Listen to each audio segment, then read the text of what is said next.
Well, hey guys, I am sorry it is so late. I mean, it's not that late, but usually we go a couple hours before this. Hey mods, thank you for being here. Mop Man, I'm honored. Thank you for coming over. Hey Cheap Chick, Chica Cherry Cola, Robin Hamby, cute, welcome. Kathy Burkhart, hey Sonia. Guys, honestly, seriously, I've said this for a couple of shows now. It's an honor. It is. Thank you to the new people for being here. My regular people, I'm always grateful, but they're grandfathered in. They have to be here. They sign NDAs. It's a whole legal, it's a whole legal charcuterie board is what it is. So to the new people, thank you for being here. You're here by choice. Thank you so much. Hey, Puka Vista, Cindy, love present and accounted for, Ontario, Canada. Welcome in, babe. We have a lot of Canadians, and I love that. Hey, Jennifer Ogle, Meredith Lynn's here, Whidbey Island hippie girl. Shannon from the boat. Welcome over, guys. I mean it. I hope that I don't disappoint you. Just know that I'm very different. Lisa Palmer, I'm very different than Tommy's channel.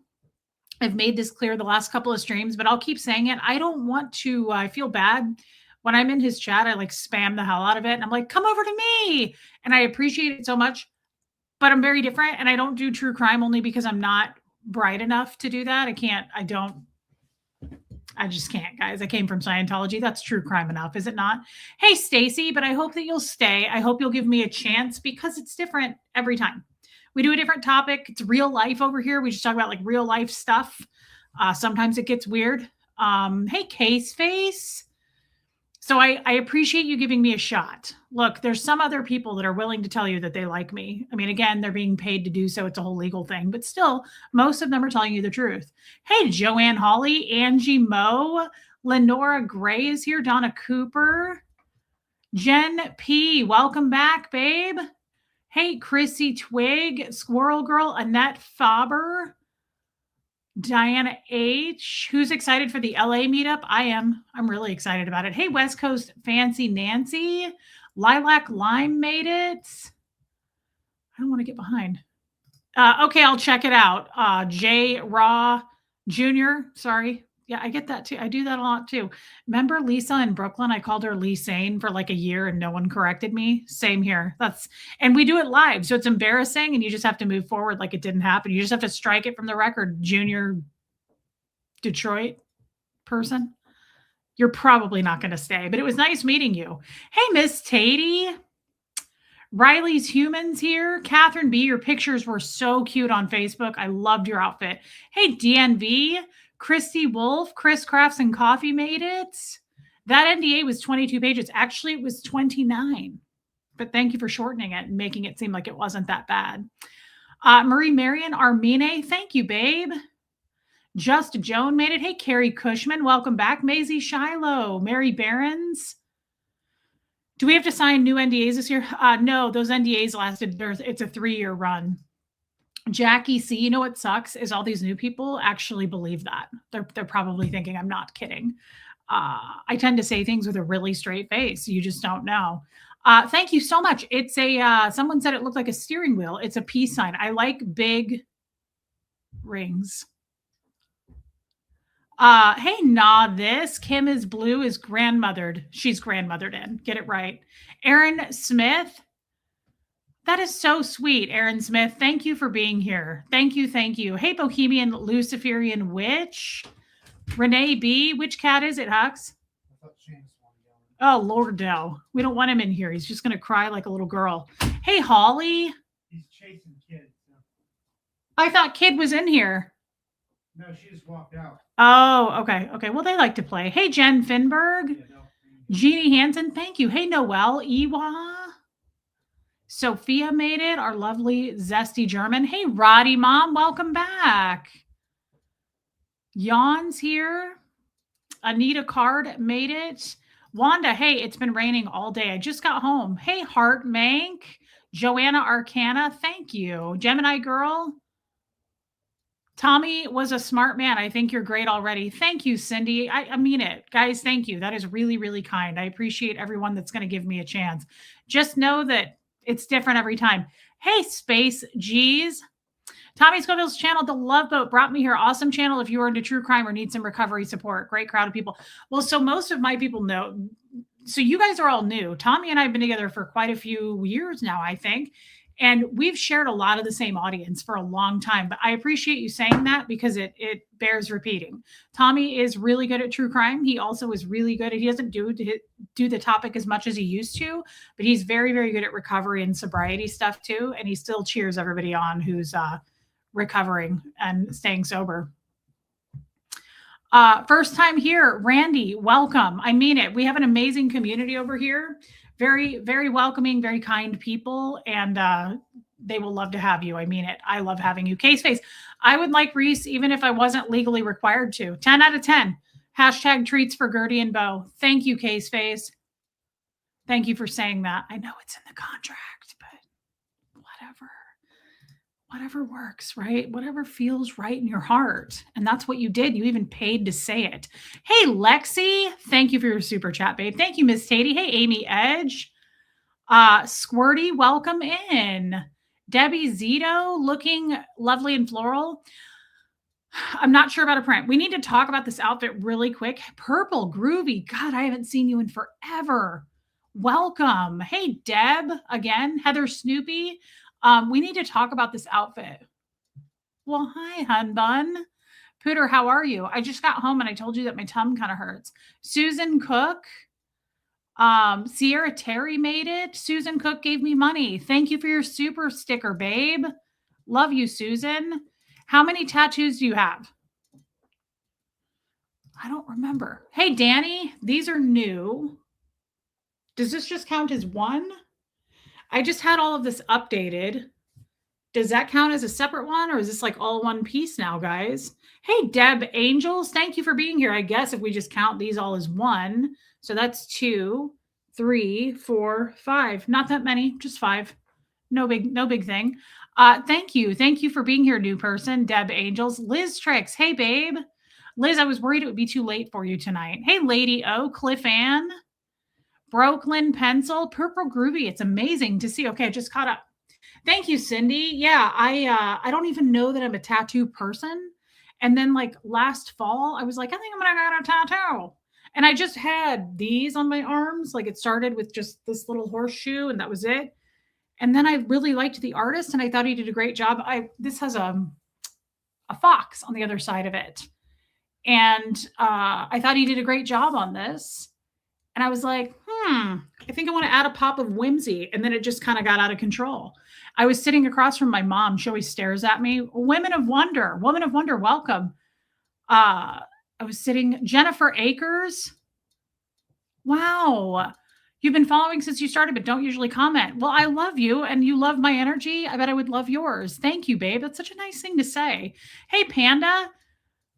Do you guys as parents do this? Like my mom is old school, right? And she just like, whenever she talks to me now, if my tattoos are exposed, she just looks at my tattoos. And it's so uncomfortable. I'm like, Mom, I didn't join the Hells Angels. Calm down. Thank you, Lexi. The smokers are hilarious.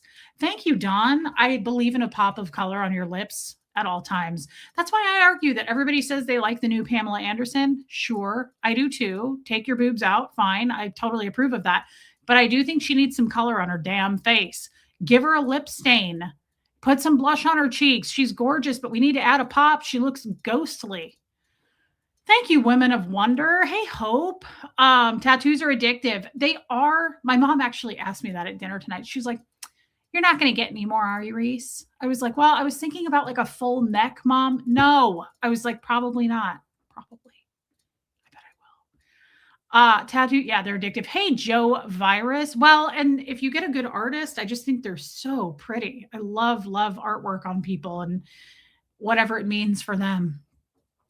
Yeah, just my full neck. I was thinking about like maybe a little like Kat Von D, a little cross or perhaps a star just on one half of my face, maybe. Let it go, Mom. Let it go. I was like, I'm not that DP in Tennessee. You didn't wear any lips. I thought you looked gorgeous. I know I've been trying to not wear lip color just to see what it looks like. And it looks like I've been embalmed. I look taxidermed.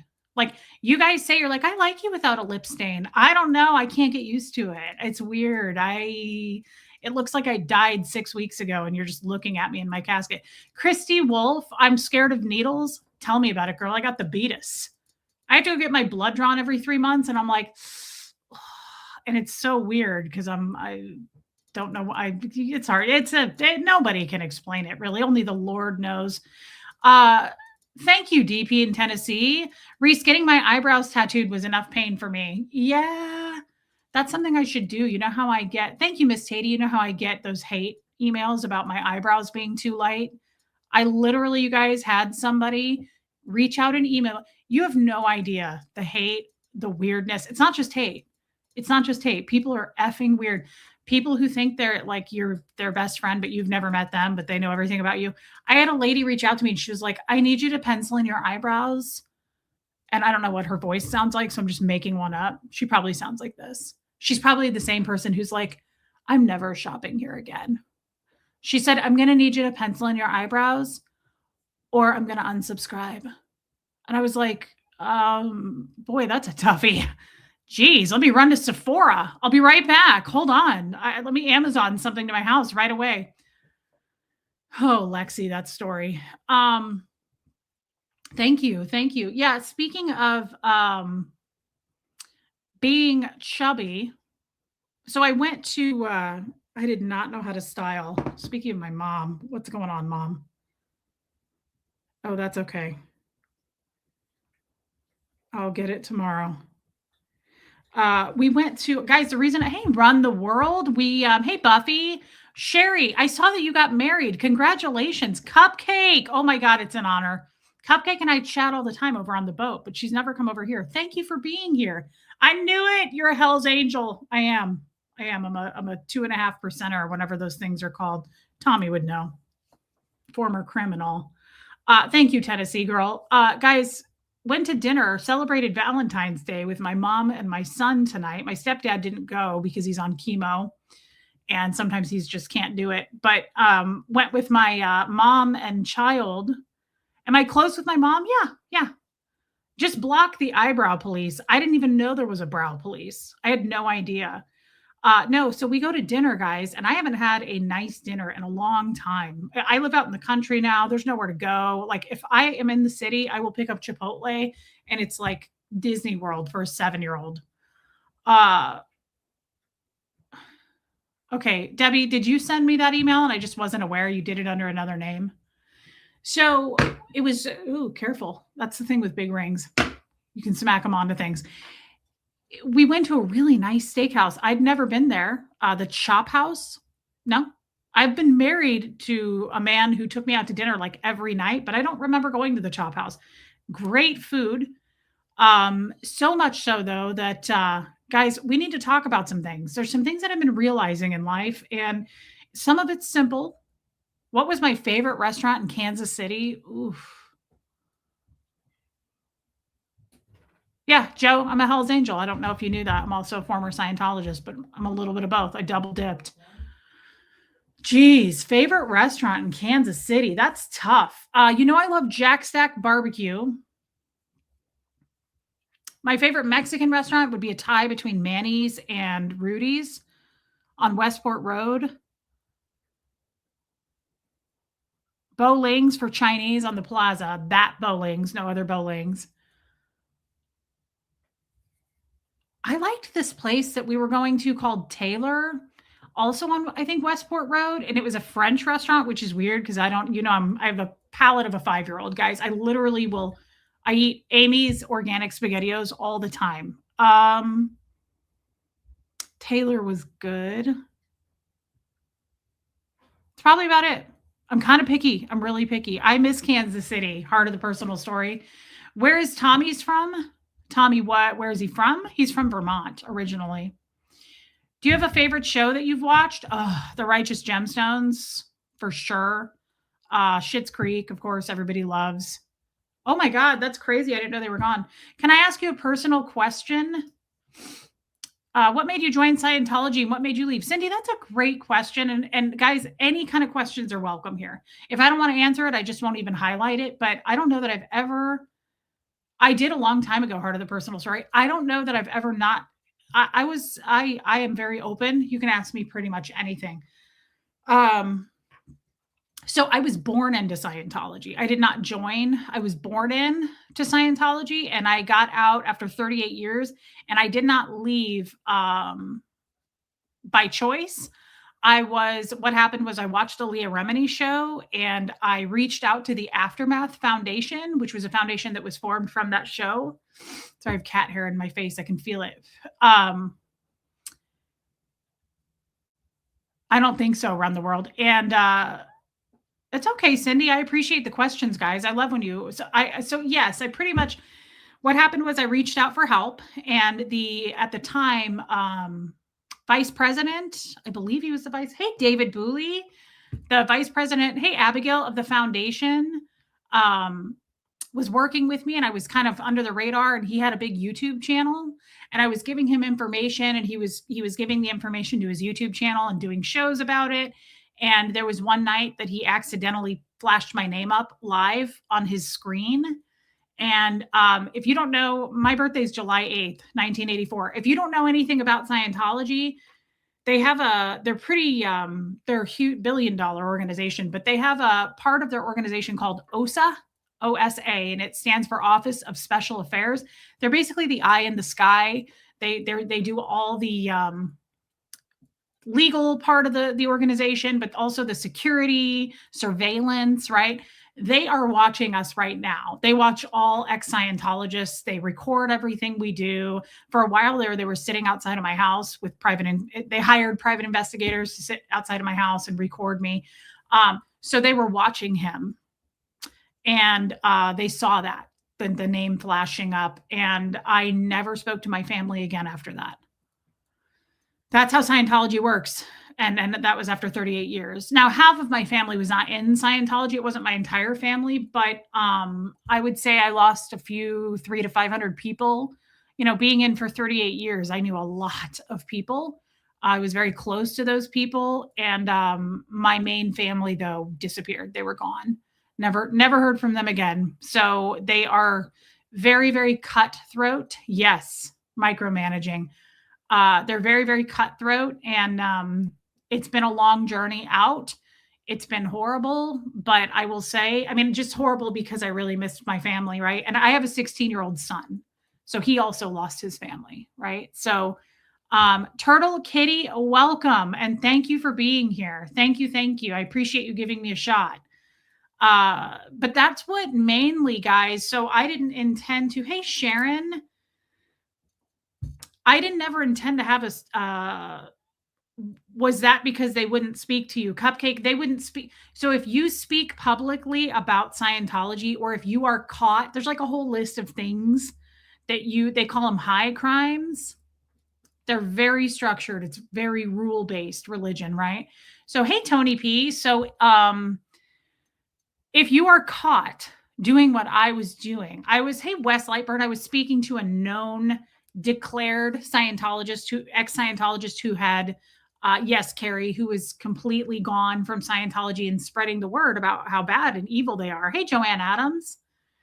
So I got caught once they found out I had been talking to him. I got what's called declared, thank you, Tony, a suppressive person. And that, hey, Robin, that is a title given to you within the Church of Scientology. That is the worst possible thing that can happen to a Scientologist. It means that, was the dad of your son a Scientologist? Yes, Lexi. It's where you have to disconnect. They call it disconnect from every single person that you know that's connected to that person. So, hey, Painted Desert. Thank you. Thank you. Thank you for coming over. Hey, Scientology up north. So you have to disconnect from anybody that knows me. Anybody. So like they had to disconnect from my son because my son is connected to me, which is their grandson. So his grandparents hey, Sandy Wandy. Hey, Sharon, my son's grandparents who were in his life almost every single day, especially grandpa, almost every single day of his life since he was born, cut ties with him, just completely cut ties with both of us. And, yeah, of course, Cindy. I need to talk about this stuff. I don't talk about it that much, and I'm glad when you guys ask me questions. I appreciate because it's hard. It's hard still to talk about. But so I did not. Hey, Celtic Sharon.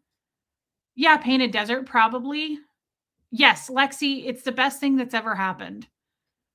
No, Turtle Kitty, it's the best thing that's ever happened to us. So I got really, really, really depressed, obviously, when that happened. You can't refuse to cut ties, Carrie Cushman. They completely cut you off. They completely block you and cut you off. You do not know them anymore. They're total strangers. Hey, Allie girl, welcome back. Did my mom leave? Yes, my mom left in 1991. So my mom was married to my dad and she left. Hey, Holly Bird. She left. Oh, Mary Barons. Thank you for sharing that. Happy 41st anniversary. I know you've had a rough time. Hey, Jen. Thank you, Jen. They are Tony P. So my mom left my father when I was 6 years old. And she did not take me and my sister. I stayed with him. And we were kept from her. Scientology really, really kept us from her and threatened to declare her a suppressive person if she came around. So I did not really catch up or meet up with my mom again until I was about 18. I was 18, but I saw her a handful of times in between that. Julie, I'm so sorry. Yeah, it's guys, anything like this. So I was just going to say I've learned so much. I wouldn't change a thing, right? It's been really, really, really hard. And coming out of Scientology, you really realize how different you are from everybody else. We are so warned that the real world, that you guys are evil. Scientologists are trained and warned that anybody who is a non-Scientologist out in the real world, in the real environment, is a criminal. You're evil, you're a criminal, you are not to be trusted. So I've always been fearful, very fearful of non-Scientologists. Now, does that mean I've never been around them? No, I've worked jobs, I worked in the corporate world, right? Like I've been around non-Scientologists, but I certainly was putting on a front. I was being a different person when I was around them because it's like being around a bunch of enemies. You know, like I coexisted with you guys, but my people were back at the Church of Scientology. My family was Scientology. Hey, Leslie. So when I was accidentally outed and lost everybody literally overnight, never spoke to my family again after 38 years, all my friends, right? So are the people you talk about who attack you on YouTube Scientologists? I heard there's retaliation against people who leave. Oh, yeah. Run the World. It's hard to prove, but I assume so. Yeah. If they're not ex-Scientologists per se, they're being paid by Scientology to attack. They get paid to attack us.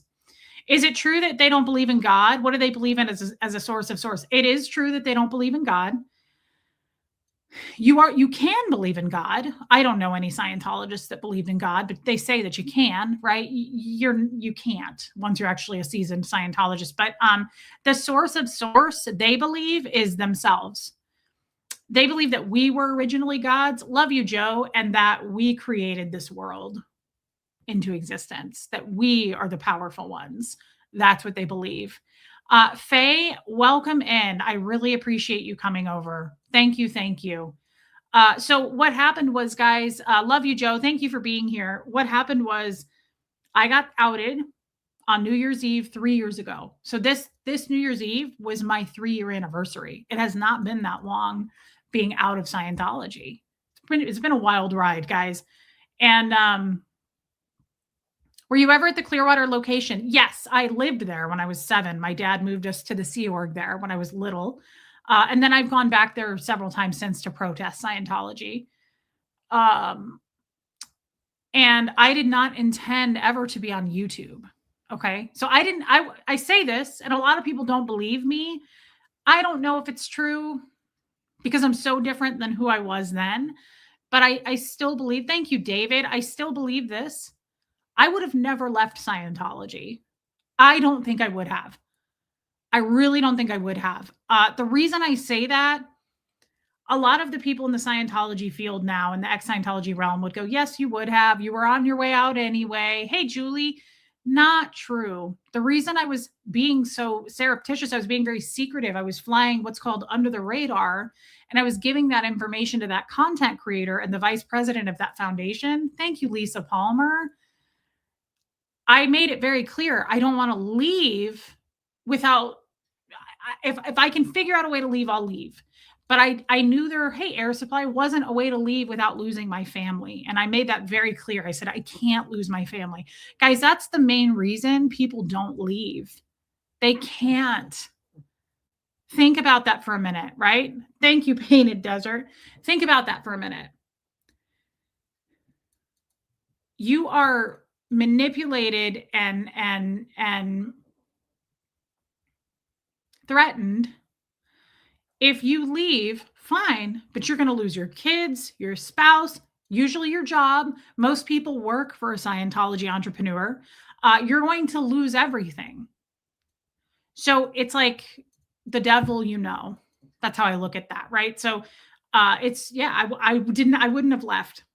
And the story I shared, I would have never shared. Like the world never knew my story of Scientology. Like I was recruited out of 9th grade in Omaha, Nebraska, and shipped to Kansas City to be on staff 12 to 14 hours a day. And I did that for 2 years. And within a month, I was sleeping with a 24-year-old man who was on staff. I had never had sex in my life, right? So like everything happened really quick. And no one really knew that. There's so much more to it, but no one knew that. I never shared that with the real world, right? And yes, Leslie. And just a lot of abuse. Was I married when I was outed? Yes. I was married to a man who was not a Scientologist, which is frowned upon, but he was not. He was also very neutral. He knew all of my family. He came to the events with me. He was okay with Scientology. He was supportive of us.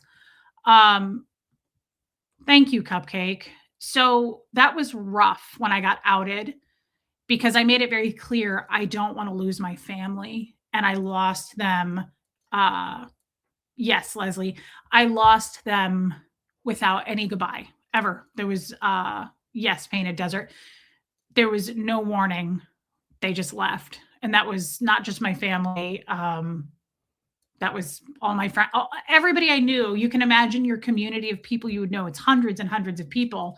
Hey, Mad Drop Bear, right? That I knew because I was born into it. I was in it for 38 years. So it's mostly what I knew. So I was outed. Wow. Oh, he's a gent. Oh, he went to Yale. He went to Stanford, Harvard, and Yale. And he did his residency at Johns Hopkins University. Him's a really smart pood, and he's smiley. Thank you, Heartmank. Hey, Alana. Thank you, Alana. I went to dinner for Valentine's Day with my mom and my son. He's your emotional support kissy man. You can grab his face and kiss him anytime. And he says, I won't eat your face off. Oh, he's so friendly too. He's so nice. He's a good person. Thank you, Julie. So I did not intend to get outed. I did not expect for that to happen. It was a shock, guys. It was an absolute shock. And at that point, the man who outed me had a huge YouTube channel. And a couple of months, I don't know. He's 4, Chris Crafts and Coffee. I love dogs too. I love animals more than anything in the world. He had a big YouTube channel. And at that point, he was calling me saying, hey, why don't you come on my show and tell your story at this point? Because you've lost everybody anyway. Like, what's the difference? Why don't you come tell your story? And I was like, I can't. Like, what if there's a chance they come back? So I waited a couple of months. That happened on New Year's Eve that he outed me. And I didn't come onto his show until March 11th of that year, 2023. I just wasn't ready. And so from New Year's Eve until March, I was rock bottom depressed. I was incredibly depressed. By that day on March 11th, I knew there was no hope. I had been hoping every day, like That I'm confused. So you were married to a non-Scientologist when you left, but your son's dad was a Scientologist. Yes, I've been married 3 times. At that point, I had been married 3 times. And I was married to a non-Scientologist at that time. My son's father was a Scientologist. He's not anymore. But yeah, it was an accident. He didn't mean to out me, but he was supportive of Scientology. He had gone to a lot of different Scientology events, fundraisers, things like that with me. He was supportive, and that matters. That's a big deal. You can't marry someone that's not supportive of it. And they had every intention of making him a Scientologist. It just wasn't, he wasn't budging. He was a Methodist. So I really, really struggled for those 3 months. I really had a hard time. I had a hard time looking my kid in the eye. He was 13. And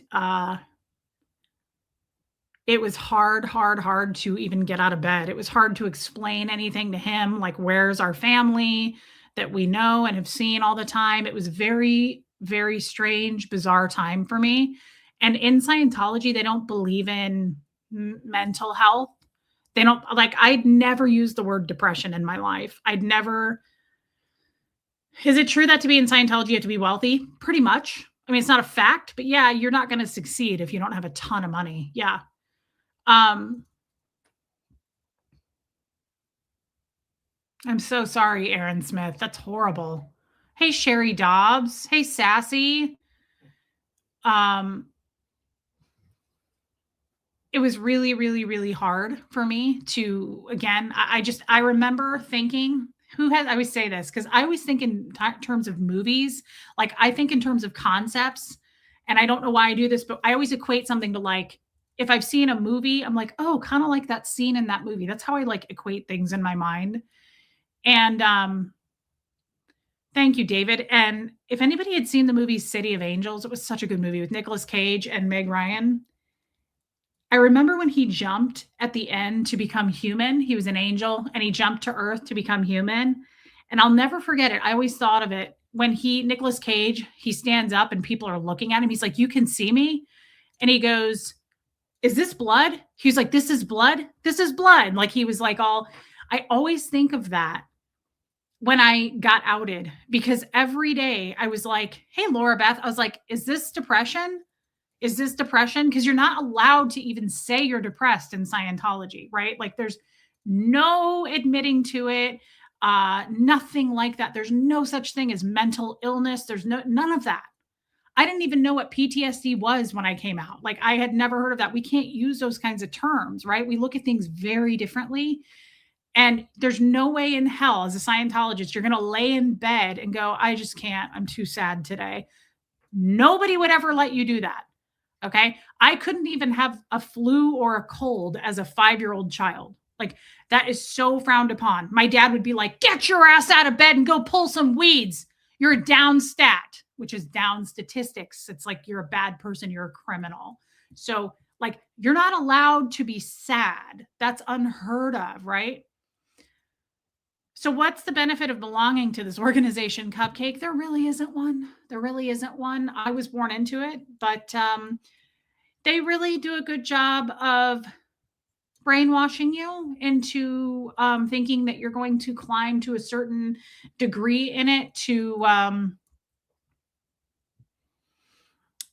have really high, incredible mental awareness and powers. They get people to believe that shit.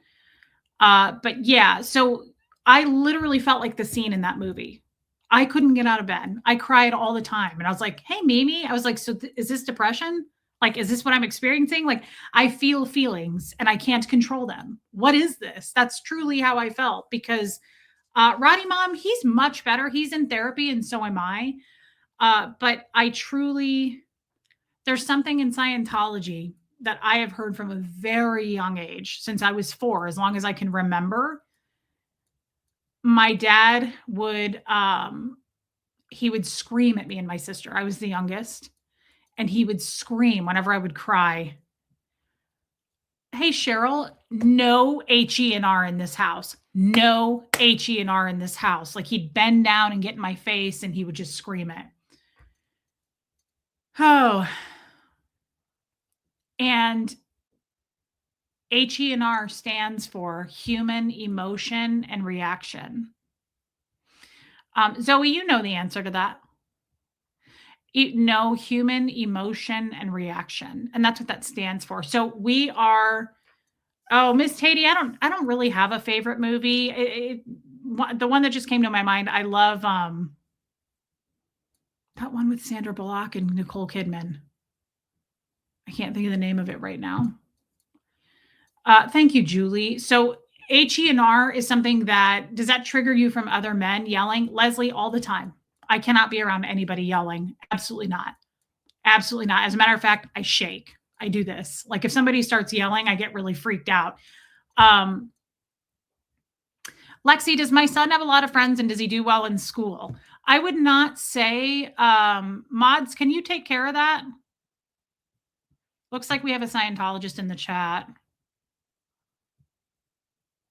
Zoe, you know the answer to that. Mods, can you get rid of Zoe, please? Thank you, Yadira. I would not say that Practical Magic. I love that movie. I would not say that he has a ton of friends. No, I wouldn't. He is just like I was as a child, like not super social, not a ton of friends, but he does good. He does good and he does pretty good in school. But I think it's been a whirlwind. I'm not gonna lie. I mean, it's been hey Monk, it's been really, really weird. Our world was kind of flipped upside down. So yeah, I mean, he does pretty good. And again, I'm really thankful for having a good therapist. He has a really good therapist. Faye, when did I started believing in God close to a year ago. Close to a year ago. Thank you, Tony P. How did I know Zoe was a Scientologist? It's easy to pick up on the lingo that people like that use, Leslie. It's easy to tell. And honestly, that's one of the biggest things. When you speak out against Scientology, like I have, like a lot of the other community, the rest of the brave community of ex-Scientologists have, we get a lot of hate. We get a lot of hate, guys. And a lot of it is mostly the Scientology world, either paying people to hate us or they're doing it themselves. It's called OSA. It's a real part of the Church of Scientology, the Office of Special Affairs. And they come in all the time. They don't want us talking. They don't want us saying anything. They don't want us sharing our experiences. And honestly, the abuses and the dangers of Scientology. And that's exactly what it is. I am super, super grateful to be out of it. I am more grateful, not for me, but for my son. That one of my biggest, Mimi, it's a shirt. I paired it with my new leather pants. It was a sense, Leslie. Well, it was a little bit of both. Not really, Lexi. My mom is a big help. Yes. I do not, Abigail. Hey, Heather. Yeah, Laura Beth. So the point is, guys, so I got outed, right? And then I went on his channel for the first time, March 11th. And he was like, you should do a YouTube channel. And I said, yeah, I don't think so. Like, I'm not much of a speaker. And it just was not even something I would consider. Like, it wasn't something I even thought about. And he was like, no, you really should do it. And I said, dude, there's so many people. There's so many ex-Scientology YouTube channels at this point. Yeah, Leslie, I'll show you. Remind me. And he said, I said, I just don't think I'd bring anything to the table, right? Hey, me, Saul Smokes. I said, I don't think I would bring anything to the table. And he said, think of how many news anchors there are in the world. Like some people loved Sean Hannity. Some people hate this person, that person. That's all I can think of because I don't watch the news. Thank you, Cindy. And he was like, we may all be reporting on a lot of the same thing, but we're not. We're telling our stories, but also people will pick their favorites. And I thought that's a really good point. So my husband at the time got me a microphone and I just started a channel and I did not expect the support. And to be honest, I say this all the time. I don't know where I would be today. I don't know where I would be. This has absolutely, you guys have saved me in every single way you can save a person. Like I don't know. I don't know where Huxley, my son, hey, Radiate Life, where my son Huxley and I would be. It's absolutely incredible the changes that have been made by having a channel. I come on here and I process. I mean, I was horrible at it. Thanks, Decultified. Thanks, Allie girl. Guys, I was yes, Leslie, I was absolutely horrible in the first year and a half, 2 years of my channel. I was still very much being a Scientologist. Thank you, Aaron Smith. It came very natural to me, and also engaging with the chat. That's the purpose of this channel. And that's why I was worried about, thank you, Heather. I was worried about the new people coming over here because I thought, oh, they're going to expect true crime or something. And I don't do that. Hey, Tiffany Murfitt. Hey, Space G's. I don't do that. So this channel has, it's a lifestyle. We talk about everything. Hey, Taylor Miller, welcome. I always say hi to people, and a lot of people don't like that. And the reason for that is, and I hope you'll understand, I really struggled with boundaries in the beginning because Scientology, there are no boundaries whatsoever. And baby steps, wanted to say, to let you know I'm here in the background. I love you too. Thank you for being here. Thank you for listening, and thank you for your super chat. Love you, baby steps. Hey, Don Clark. One of the big things for me is I didn't have, thanks, Allie. I didn't have a lot of connection, real connection. There is no, I talked about this yesterday, but people can't bond in Scientology. They do not allow that ever. Mothers with their sons, right? Anything. Husbands and wives, there's a snitch culture. You're always telling on each other, and you're always being found out about by being on their lie detector test. So you cannot keep secrets, and they want to know everything. And so I'm very open with my life. I don't have a lot of boundaries, and that pisses people off. I'm very, very extreme in what I'll talk about. But the other thing is, I love more than anything ever in this world seeing you guys.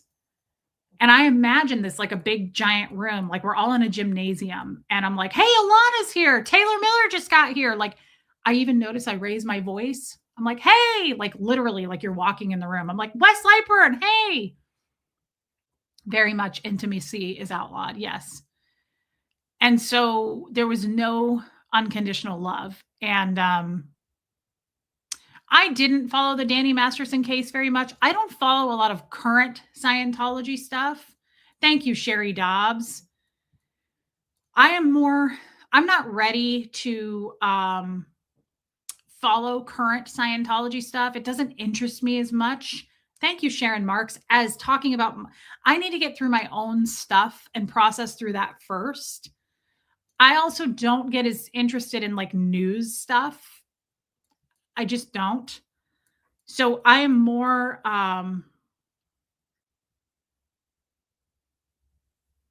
who is this person? This must be an ex-mod. See, so this is actually a really good thing to put. This is a good example of probably a Scientologist or someone who hates me from the past. Let's just go ahead and highlight them because I'm not afraid of this. You can have your mods block me over and over. So here's the key psychotic term right here. They just outed themselves as an absolute unstable psycho. I have plenty of channels to make sure people don't buy the victimhood narrative you're trying to push at the expense of another creator. So look at this. This is a great example. I'm glad this person came in. So let's break this down. Insane, right? Like somebody who's really unstable. I don't have any other YouTube accounts, channels. I don't have sock accounts. So this is what they do. This is called it's called fair gaming in Scientology, but it's a smear campaign. It's a hate campaign. So what they do is they create tons and tons of sock accounts like this. And they just admitted to it right here. Like this, they might as well say I'm getting paid, right? Look at this. I have plenty of channels. Why? Are you getting paid? Why would you do that? Like, who has that kind of time? So this is interesting.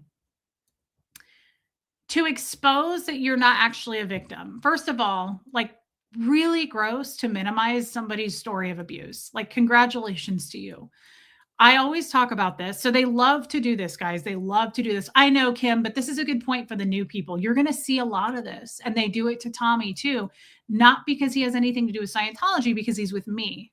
So people love to come on and hate and make up stories, and they tell on themselves though because they're so stupid. Like, this is just, again, dumber than a sack of diapers to me.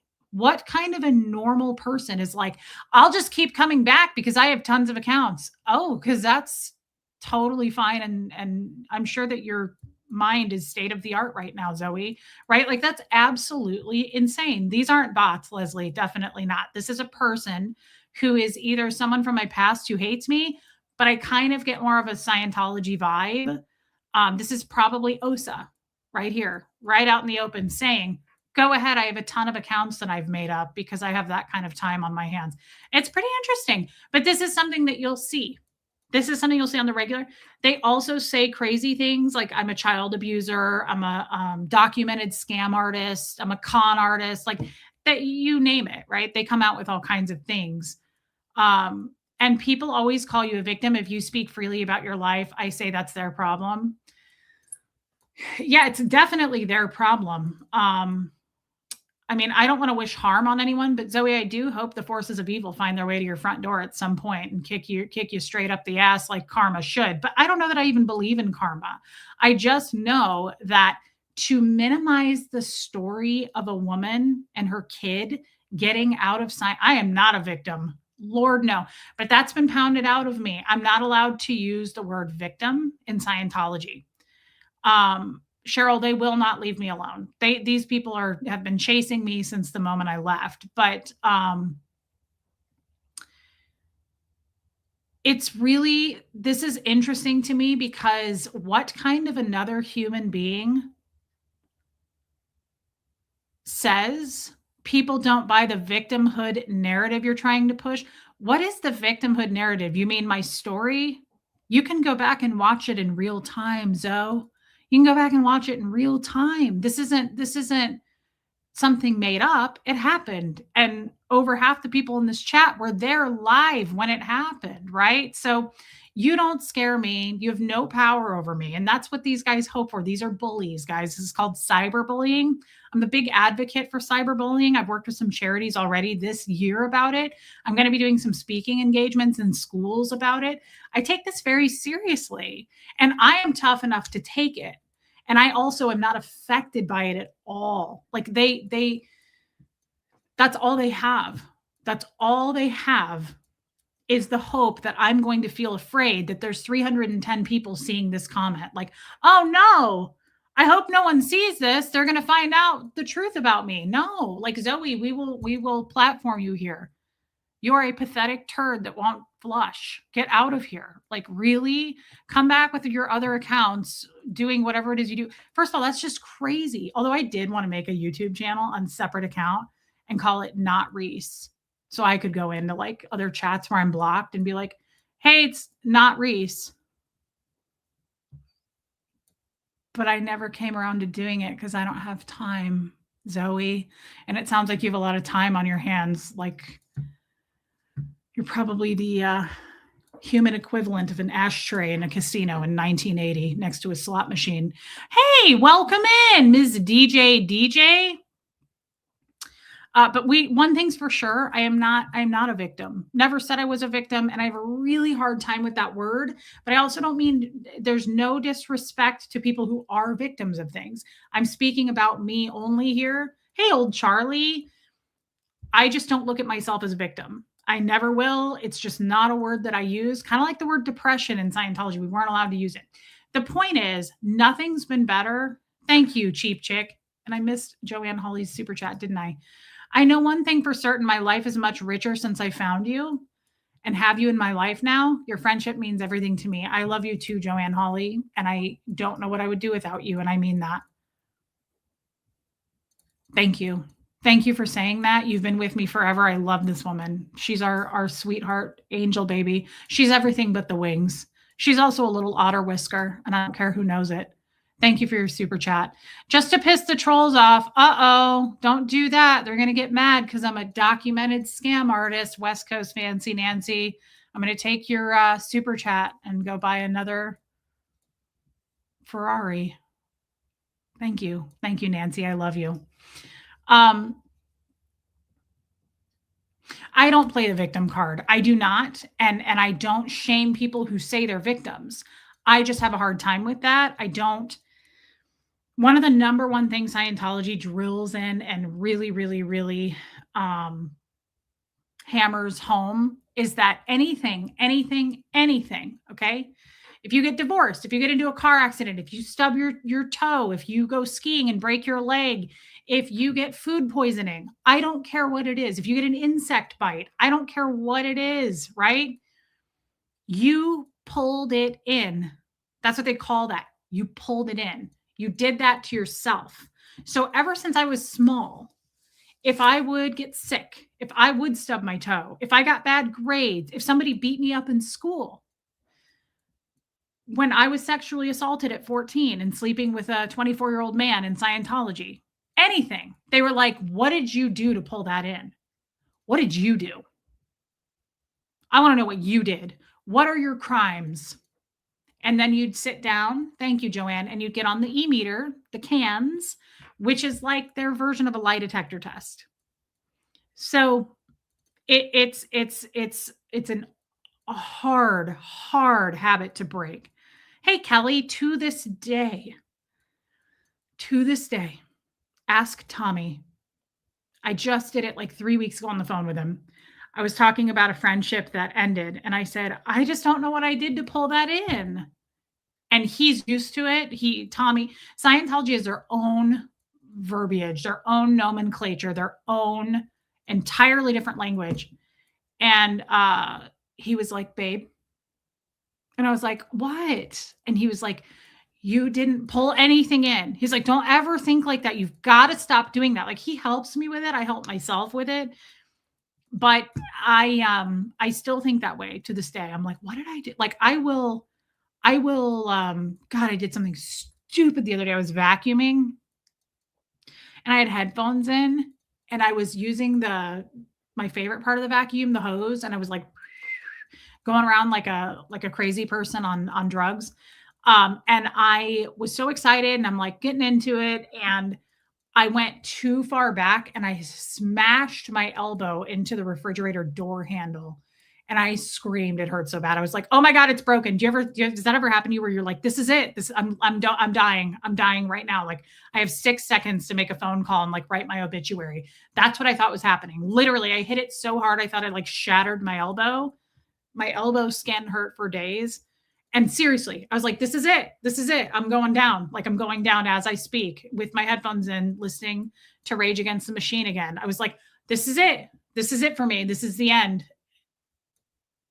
Like the Doors song, "My Only Friend, the End."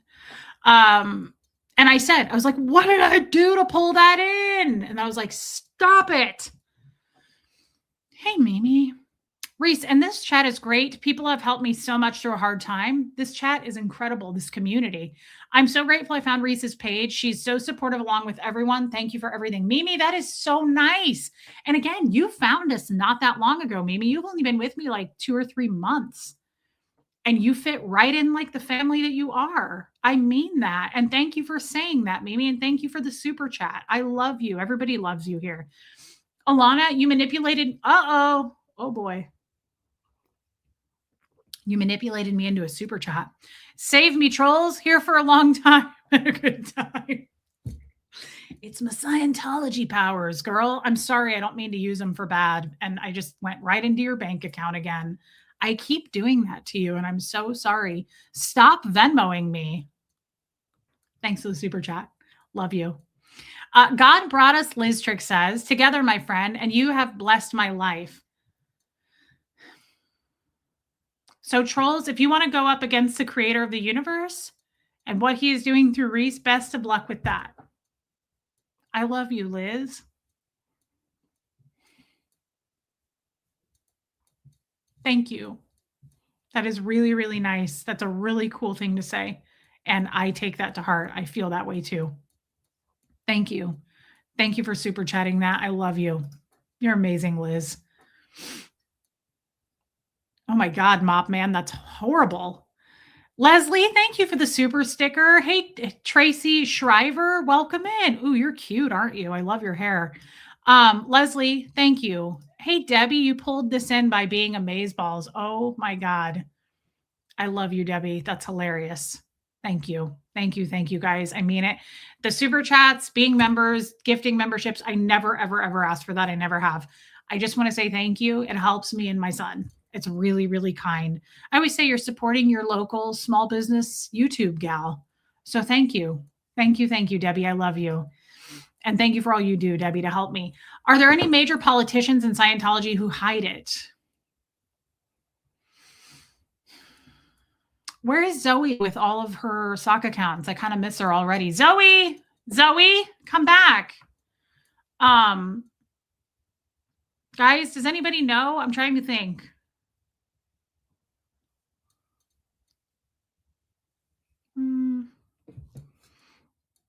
I don't think major politicians. I think there are like city council members and shit like that. But no, I don't think like anyone major. No, not that I know of.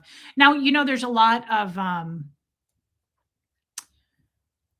yeah, Mopman, maybe. There's a lot of famous people, right? Of course, like Jenna and Bodie Elfman, Kirstie Alley, of course, Juliette Lewis, Beck was, Laura Prepon, Jason Lee, Tom Cruise, of course, Tom Cruise's wife, beautiful wife who passed, Kelly Preston.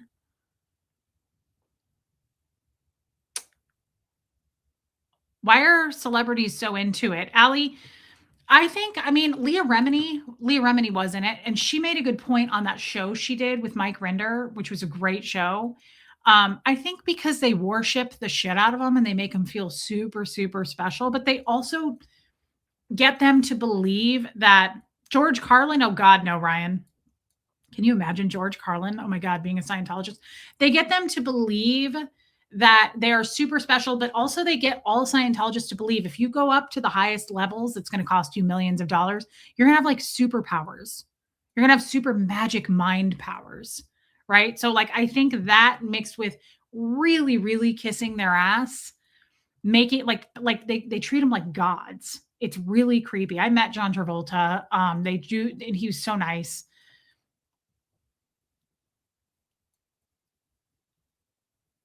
Sassy, the great interview with Tommy. Which one? Tommy and I have been streaming for so many years. I don't even know which one. They take all your money. Hey, Jamie Cotton. The people, so this is a good question, Hollybird, but the people that have done OT8 is the highest point you can get to. Thank you, Ryan Eats Crayons. I remember you were here the other day. Thank you for coming back. OT8 is the highest level that you can get to in Scientology that's supposed to give you those magic mind powers. And Holly says, but they don't have super mind power. So how do they explain that? Well, they wouldn't tell you that. I know or knew probably at least 50 OT8s, and all of them believed they had those mind powers. Shannon says, Reese, I love this type of conversation and the open way you share and express yourself. This is very comforting to me. Shannon, I'm so glad, because I feel like I'm all over the place and people probably aren't following me very well. And I don't feel like I'm answering questions very well. But all the OT8s I knew in the field were I call them dick swingers. They think they're better than everyone. And Scientologists worship OT8s, guys, just like they worship Tom Cruise. They worship OT8s. OT8s are always loaded. They have a lot of money. And when you let Tommy interview you about your life, one of the first ones, he asked great questions. I think I remember that. Thank you, Lisa Palmer. I think I remember that, Sassy, but God, Tommy and I have done so many shows together. It's hard to even, I remember him interviewing me on Scientology, but it was more than once. Painted Desert, extremely, yes. And, quite honestly, Tommy said last night on his show, he said he was going to have me on for a Scientology one. And a bunch of people said they would like that. So maybe we'll do another one at some point. Thank you, Julie. Thank you, Heart of the Personal Story. Yeah. The point is, guys, I went through that serious depression, but they don't know they have super mind power. They still believe it in Scientology. You better believe it. Yes, Holly. They believe it. They believe they make things happen in this universe. They believe that for instance, I'll give you a great example. I know a lot of people in Scientology in 38 years, and I know a lot of people who have died. Okay. I know a lot of them who got cancer and died. Yeah, Tom Cruise is, Taylor. I know a lot of people who died. The OT8s, when someone would die, would come up to us, lower life forms in Scientology, and go, Bob died, right? Oh, Bob? Oh, he's doing great. I talked to him this morning. My chiropractor was Dr. Bryman. No, I don't know who that is. I've never heard of that person before. And I'd go, really? How is Bob? And they'd go, oh, he's doing great. Yeah, he's doing great. He's going to pick up a new body. I think I have to sneeze. Hold on. Sorry. He's going to pick up a new body. He's looking for a new body right now. And I would go, oh, I'm so glad to hear that. So he's doing okay? Yeah, I talked to him this morning. Right? Like, so they are dick swingers. They think they know everything. They are, thanks, Cindy. My OT8 chiropractor, they lie about death. My OT8 chiropractor, I saw him like weekly. He would say the most crazy shit, you guys. You have no idea. They believe in reincarnation. Oh, yeah. Yeah. Is Scientology similar to what we think of Illuminati? Powerful people, shady networks, and weird cult meetings? No, I don't think so. No. The Jesters, the Royal Order of Jesters, I would say is close to that. That was my last husband's cult that he was in. What the heck? What are you doing over there? Well, good Lord, girl. Come say hello. Did you know that you were really tawny? Did you know that you looked like a frosted mini wheat with eyeballs? Good Lord, girl. I would say no to that. Here's why. Cupcake, I'll give you a better answer to that. Powerful people, yes. Shady networks, I mean, yeah, they're shady, but shady how? Illegal? Like sexual assault? Definitely. But what I think when you say shady, like that was my second husband, Taylor. When you say that, oh, gorgeous. Really perfect yawn. Beautiful. You've won every award in every Westchester dog show, but we all know you're not really a dog. So shady. Allie, ask any question. No question is dumb. I feel dumb right now. Thank you, Sherry Dobbs.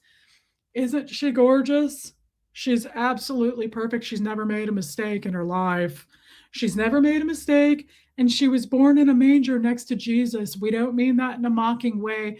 Don't take offense to that. We just think she's perfect in every way. So she had to have been born next to Christ. I know, Cindy, it's a lot. Really tiny. And the Lord said you looked like a frosted mini wheat with eyeballs.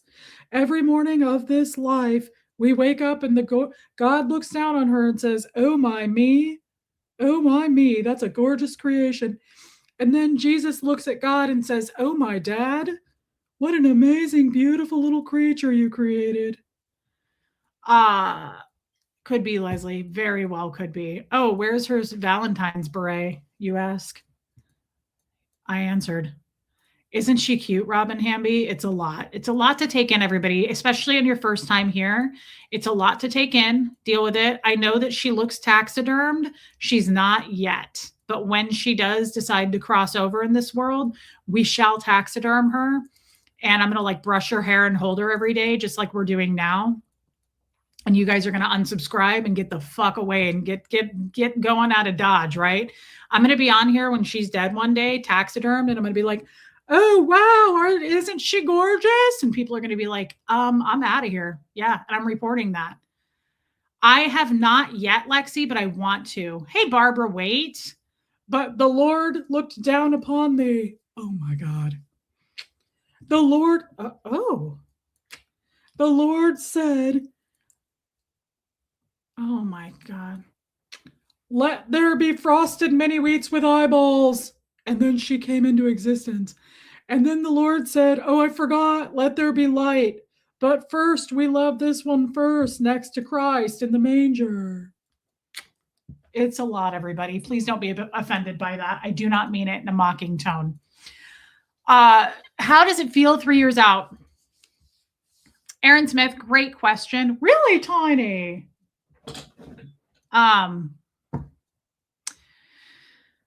My life has never been the same. How does it feel? Incredible. I always say this. I was shoved out, right? Like I went out, I was outed by accident. I was not outed on my own consent, right? Cindy, hey P. Taylor, but you guys caught me. That's how I feel. I got to finally meet people in the real world. I got to see that people are not criminals, and except Tommy, but he's retired. People are not criminals. People are not who they told me they are. And the best thing about it, Aaron, is I'm learning every day who I am. Every day of my life, I will do something or I'll think something and I'll go, do I really feel that way? Or is that Scientology? Is that who they told me I am? Is that who they said I was? Is that how they told me to act? Does that make sense? Charcoal Ninja? Debbie, I love you. Don't be. It's going to be okay. Thank you, Mop Man. So, Aaron, it's a journey. We've gone down some dark paths, man, and we've had to do stuff here in real time. We do the work on this channel. That's what I do. So every day is something different. I will sometimes come on and have no topic whatsoever, and someone will prompt me and ask me a question. Hey, boss lady, welcome in. And it starts a whole new 2-hour conversation, right? Sometimes we cry through this stuff. I still find myself getting very emotional. I'm much better than I used to be, but now I can finally use my emotions, right? So just to get, for those who, I kind of want to explain this because the emotion thing is hard. There's something in Scientology. There's a lot of training, guys. There's a lot of L. Ron Hubbard to this day in time wrote more books. Boss lady, I'm glad you're here. Wrote more books than anyone in the world. The founder of Scientology.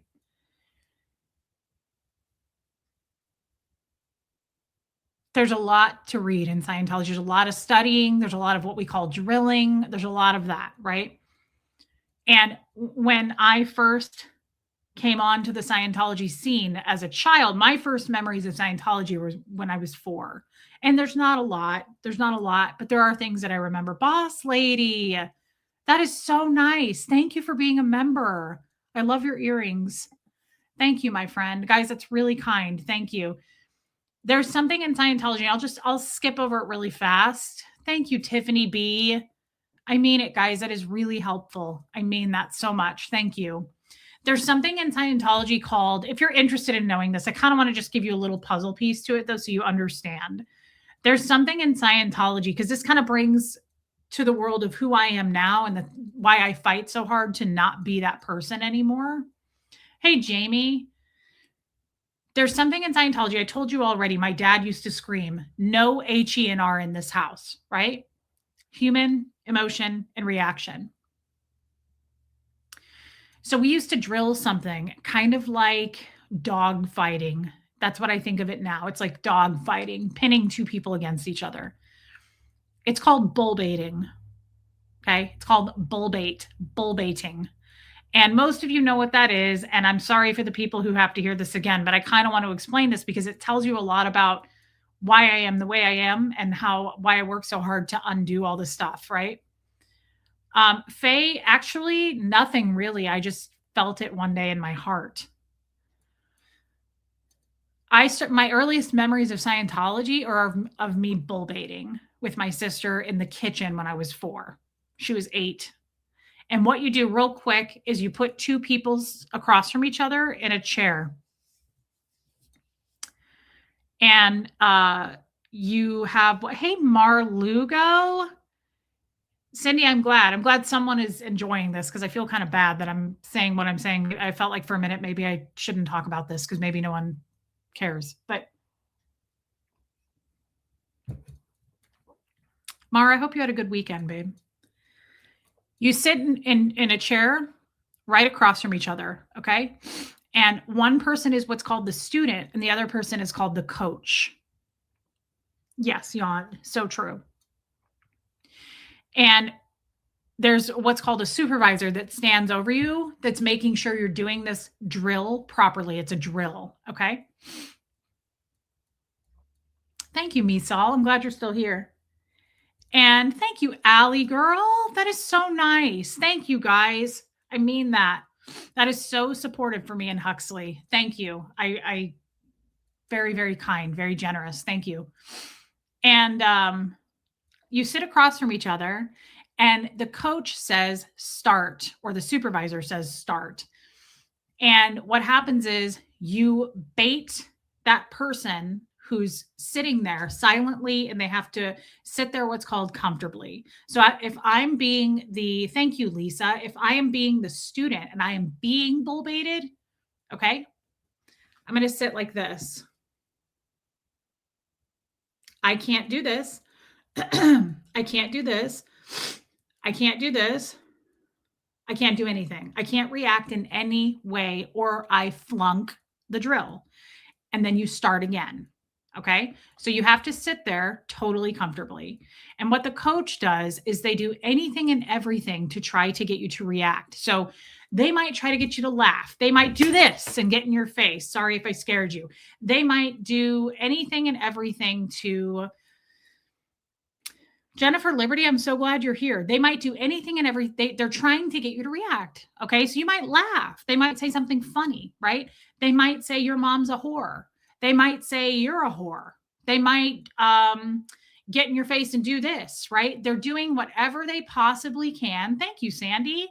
They do whatever they possibly can, and they increase it, and they turn up the intensity as much as they possibly can. So when I was little doing this at 4, right? Hey babe, welcome in, holy moly. So when I'm doing this at 4, my sister is going like, you're fat, you have a big nose, mom hates you, you were adopted, you're ugly, right? Like all those things. Well, the next time, I've told this story many times. Did I get the giggles? Absolutely. Yeah. I also cried, right? And so, oh, hey, Linz, welcome in. I also cried. You can, it's to get any kind of a human reaction out of the person. What you're trying to do, what the fox? No, Allie. Thank you, what the fox. People love getting gifted memberships. I appreciate that very much. Thank you. What you're trying to do is knock them off their game. You're trying to get them to react so that you're training the person to not have any kind of reaction ever to anything. Okay. Julie, I am going to talk about that story. So guys, I'm going to tell you a story that happened to me. I think I was 7, or 8. I think I was 8. Okay. I was an 8-year-old girl, and I went to the Church of Scientology in Kansas City. And I was in a big room with a bunch of other people. Okay, Lindsay, I'll look for that because you shouldn't be. And I was in a room with a bunch of other people. And that day I had, how much does it cost to be a member of Scientology, Cupcake? It just depends. Whatever they can get out of you. Hey, Miss Sunrise Dawn. So I am in a room, okay? And the person bull baiting me that day was a man who was close to 50. He might have been 45. I don't know, but he was much older. Hey, Cat's Angel. And I'm being bull baited, and he starts the drill, and he gets down between my legs, pretending to perform oral sex on me.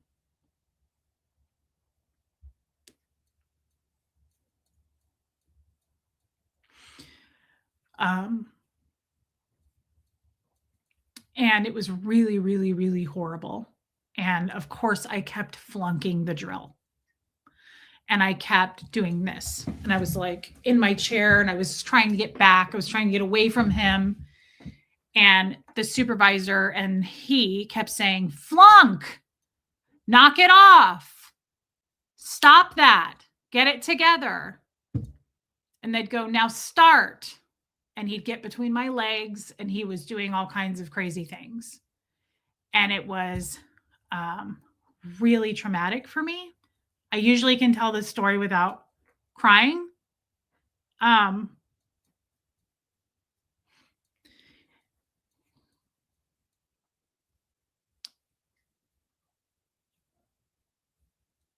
So I kept having to do that over and over until I would pass the drill, right? And I kept flunking. This went on for about an hour, and I kept flunking.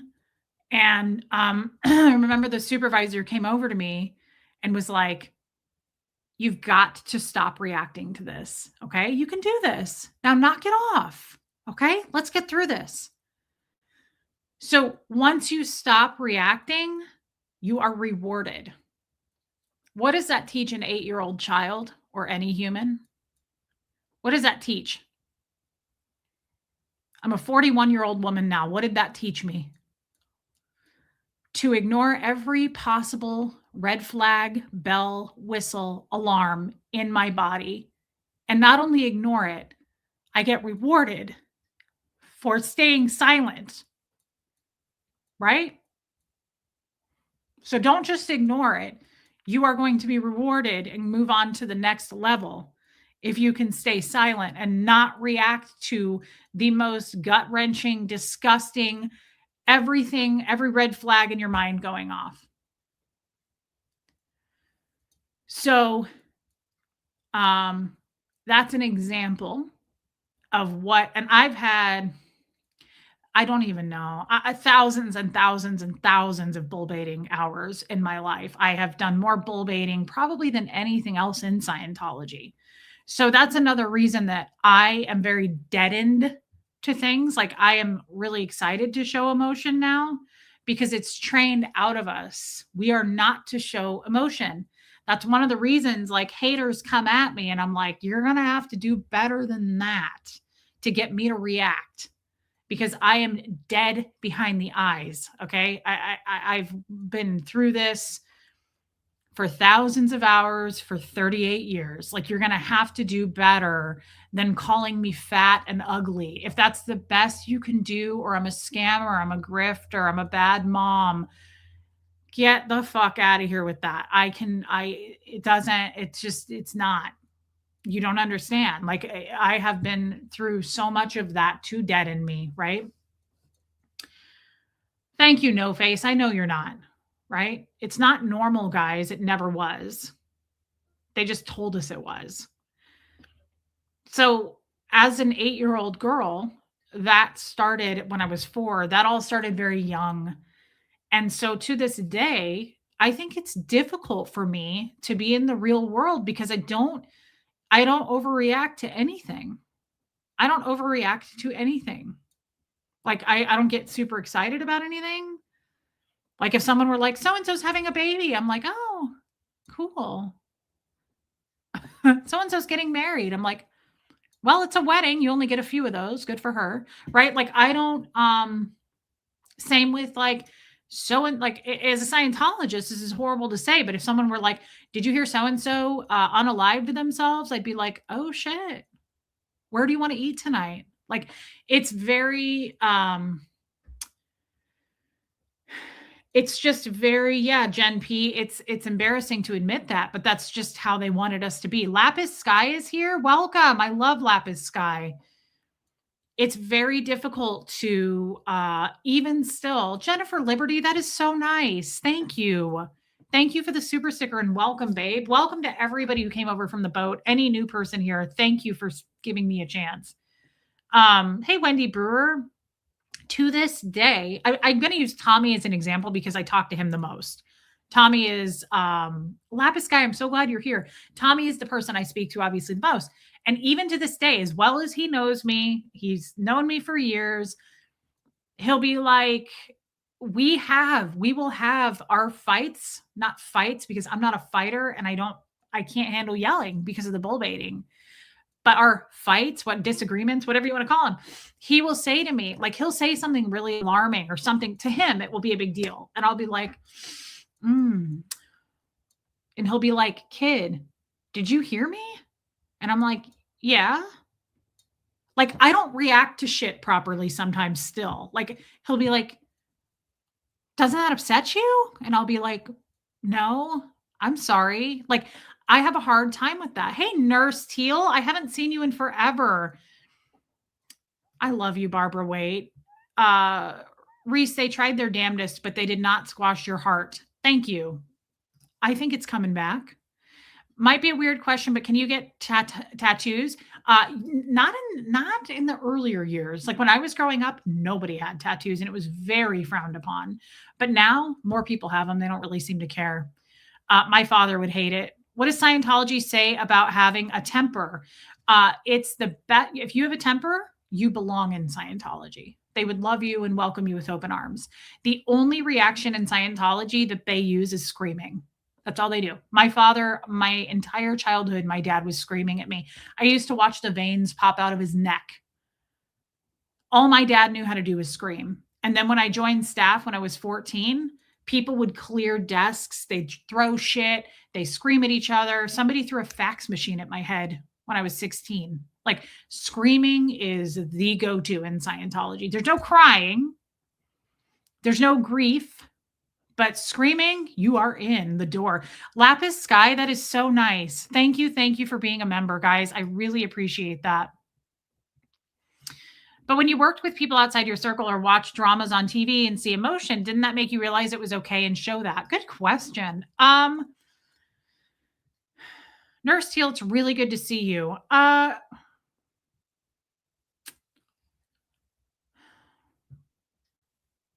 No. And here's why. Emotion is weak. So people, yes, Cindy, people, trying to think of how I want to word this.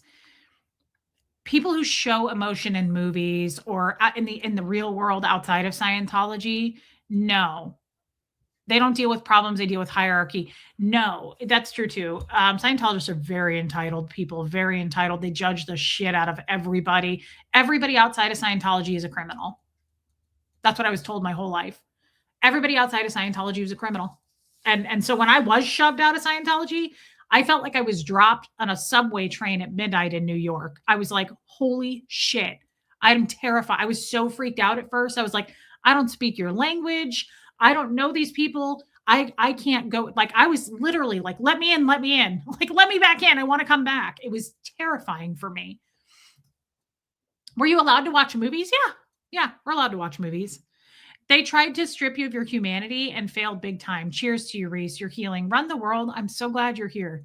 And thank you for saying that. Thank you for your super chat. I'm working on it. I'm getting better. Did they let us watch movies? Yes. And it's important to say let us, and here's why. They check on the e-meter. So there's something called the e-meter, and it's cans hooked up to electrodes. And you are on those things getting what's called checked, security checked pretty regularly. So you're allowed to watch movies, but you are not allowed to go Google Scientology, and you won't. You know why? Because you'll pay the price. You learn real fast that you're not going to do that. Hey, honey Lou, they keep you in check all the time by putting you on that piece of equipment and asking you, who'd you talk to? Did you tell anybody about anything? Have you talked to anybody in the mental health field? Have you talked to the police? Have you talked to an attorney? So you are shitting your pants all the time. That's probably really why I shit my pants so much. It's probably not because I'm missing a gallbladder. And then you married for he seems to speak truth. Is that why you feel dream to him? What do you mean dream to him? Yeah, yeah. Love you, Lexi, the real Alex. Thank you. Thank you for being here. So you learn real quick, guys, that you don't. I mean, I love this kind of question because people would be like, why didn't you just look stuff up? Why didn't you just go talk to someone? Why didn't you, right? Like, why didn't you just do this? You can't. You are locked into a room for 8 to 12 hours at a time. Put on that thing. Asked every question under the sun. My first sec check was done when I was 6 years old, and it was all questions about sex. All questions about sex. Do you think about sex? Do you think about sex with your father? Do you think about sex with an animal? Do you think about everything, you name it?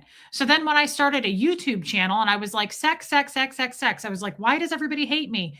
Because I have no boundaries. There's no privacy in my life whatsoever. There never has been. When I was married in Scientology, they'd put me on the cans and go, when did you last have sex with your husband? What were you thinking about? How many fingers did he use? I'm sorry to gross you guys out and trigger some people, but that is normal day at the office in Scientology. So there is, yes, I was in the Sea Org, Cadet Org when I was 7. So there is no, people in the beginning were like, this woman's disgusting. She talks about her vagina, right? She talks about sex. And I was like, what's wrong with that? I'm not doing it to push boundaries, right? I'm not doing it to trigger people. I'm doing it because it's my life. That's how it's always been. I've been talking about it since I was 6 years old. Or more way of putting it is they were talking to me about it. I don't even feel like it's wrong, right? Like it doesn't mean anything to me. So that was kind of hard for me in the beginning. Yeah, Lori, how'd they prep you before you would come visit your mom and sister? So my mom and sister were out of Scientology. I'm the only one that stayed in. And so when I would go visit them, they felt as though my mother and my sister were enemies of the church. So I had to be put on the cans and I had to be, how would I put this? I had to be prepared. I had to be prepped. I had to do all kinds of drilling. Like people would sit down and pretend to be my mom and give me scenarios and go, so if your mom says this, what are you going to do? How are you going to deal with it? How are you going to handle it? So then I would go visit them and then I'd come back and they'd put me on the e-meter and go, how did it go? What happened? What did your mom bring up? What did your mom say? Did she say anything to attack Scientology? Did she say anything to deter you from being in Scientology? Did you look at anything on the internet about Scientology? Did you read about anything? Did you talk to anyone about it? So you do not want to do that. Like my mom begged me and my sister begged me for years to watch that Leah Remini show on Netflix for years. And I was like, I'm not listening. I was like, don't ask me to do this because I'm going to pay a huge fat price when I go home for even talking about this. At one point, I was like, I'm changing my plane ticket and I'm leaving if you guys keep bringing this up and pressuring me to watch it. One year I went and they were like, we have an episode up on the TV. Would you please just watch one episode? Please just watch 10 minutes. And I was like, I'm changing my plane ticket and I'm going home. Because it wasn't worth the price and the punishment I was going to have to pay and endure for watching that, for talking about it. You can't even talk about it. You think, hey, Deanna, do you think I'm going to go fucking Google it? You know what happens if you do that? You're scrubbing toilets and baseboards with a toothbrush for as long as they decide to make up the damage for what you did. You're a criminal now. So you're looking at close to 6 months to a year at least of doing time for looking that up on Google, right? I was in trouble all the time. You learn fucking fast. Excuse my language. Pinnacle, your life makes sense to me as a mental health professional. People struggle to understand growing up in a high control experience. Be strong and know yourself. Well, thank you for being here. And that's very validating. Thank you. You were indoctrinated to believe all that was normal. Very much so. Yeah, Linz. Hey, Lynn as well. Were there ever any feds in Scientology infiltrated as spies? Hell no. Not that I know of. Baby Steps, great stream. So glad to see the new people. Love your questions. I do too. Welcome. Love you, Reese. You are unbelievably strong. Grateful to God for you. I love you, Baby Steps, and thank you for being here. I mean that. I know you're busy. Thank you for the super chat. I love you, my friend. So yeah, guys, it's good that we talked about this. I'm really glad I need to talk about this stuff more. I don't talk about it a whole lot, but you have to understand, and I hope that I helped to cross that threshold a little bit of so many people are like, why didn't you just leave? Why didn't you just Google it? Why didn't you just look for yourself? You are a rat in a cage. You can't do that. It's not that easy, right? It's like my last husband. He was so fucking abusive to me and my son. And I had a plan and I carried it out. I was quiet and I was scared and I had to be careful. And when I finally left, I talked about the abuse and so many people came out and they were like, "You had a child. Why didn't you just leave? I can't believe you subjected your kid to that." Like, are you out of your damn mind? Walk through before you say that, right? Like, do not minimize anybody's abuse, guys. Don't say, "Oh, you weren't a victim." Let people have their stories. That's like Zoe who came in here and was like, "You're not a victim. I'm exposing who you really are." Go, you can see the shit in real time. It really happened, Zoe. You're an idiot for saying otherwise. Do not, for the love of God, people think that through. Even if you think they're lying, even if you think the story's embellished, even if you think like, "Oh, come on, that couldn't have happened," you realize it's the same thing as saying, "Oh, she wasn't really raped." I mean, come on. You can't do that. It's so damaging to do that to a person. You cannot say you were not there.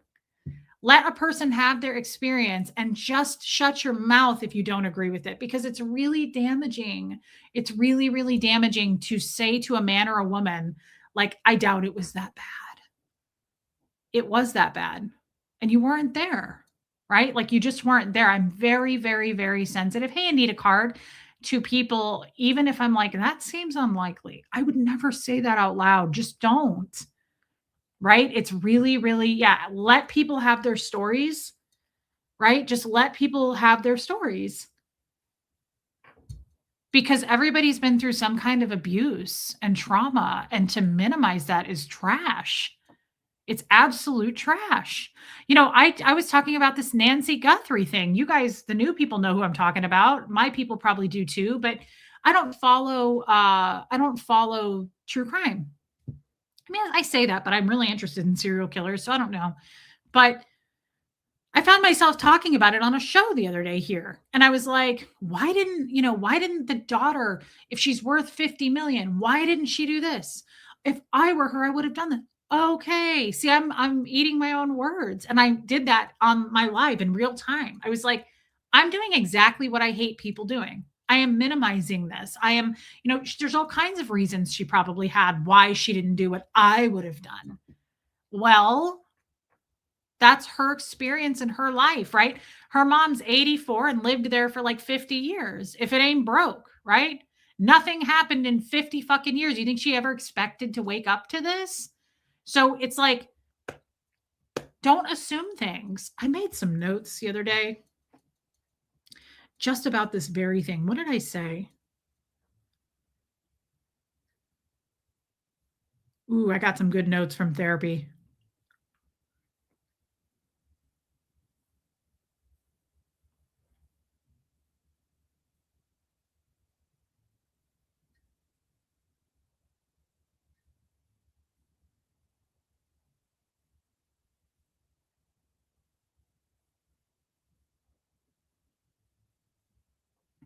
Okay, well, that's a lot of good notes. I like to make notes from therapy.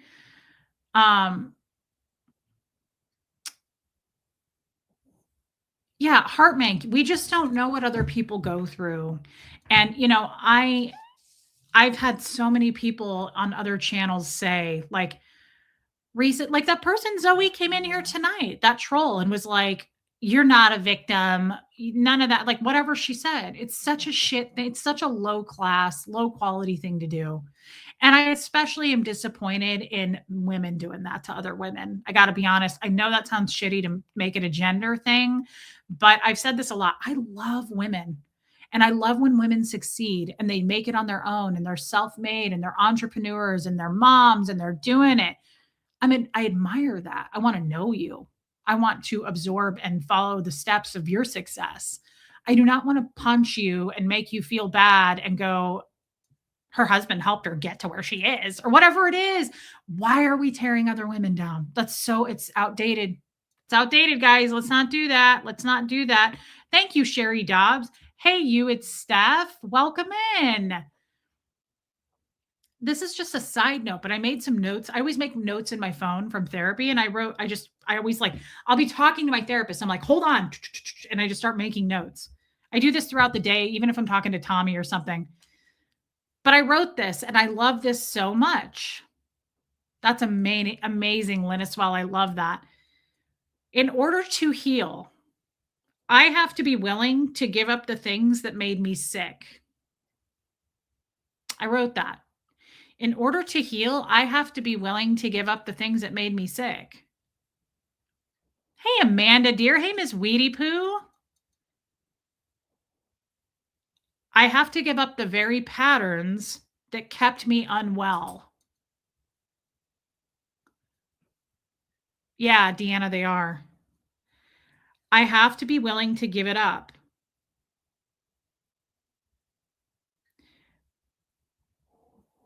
I liked this. It says healing is an addition, not a subtraction. It's something you lose by releasing. Wait, it's something you lose by releasing, not something you gain. So you lose, yeah.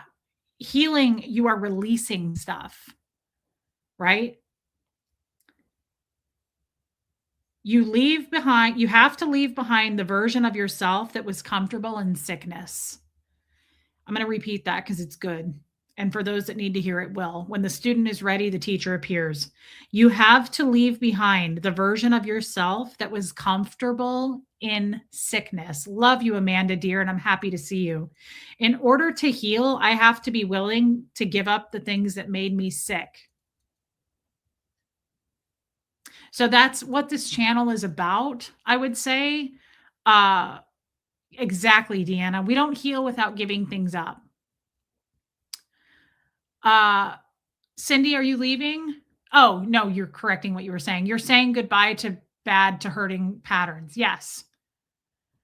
Carolyn, welcome in. First time on your channel. Very thank you. I'll be back. Got to go catch Tommy's live. Keep up the good work. Is he live right now?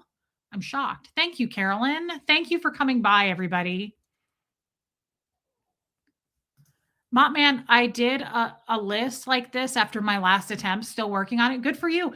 We're always still working on it. That's okay, Diana H. I love you. We're always still working on it. Oh, yeah, that's what I figured. He's going live. Oh, he is going live pretty soon. I went live later tonight. What am I saying? Yeah, I always go live a little bit earlier than this, and being out to dinner tonight, I don't know what time it is.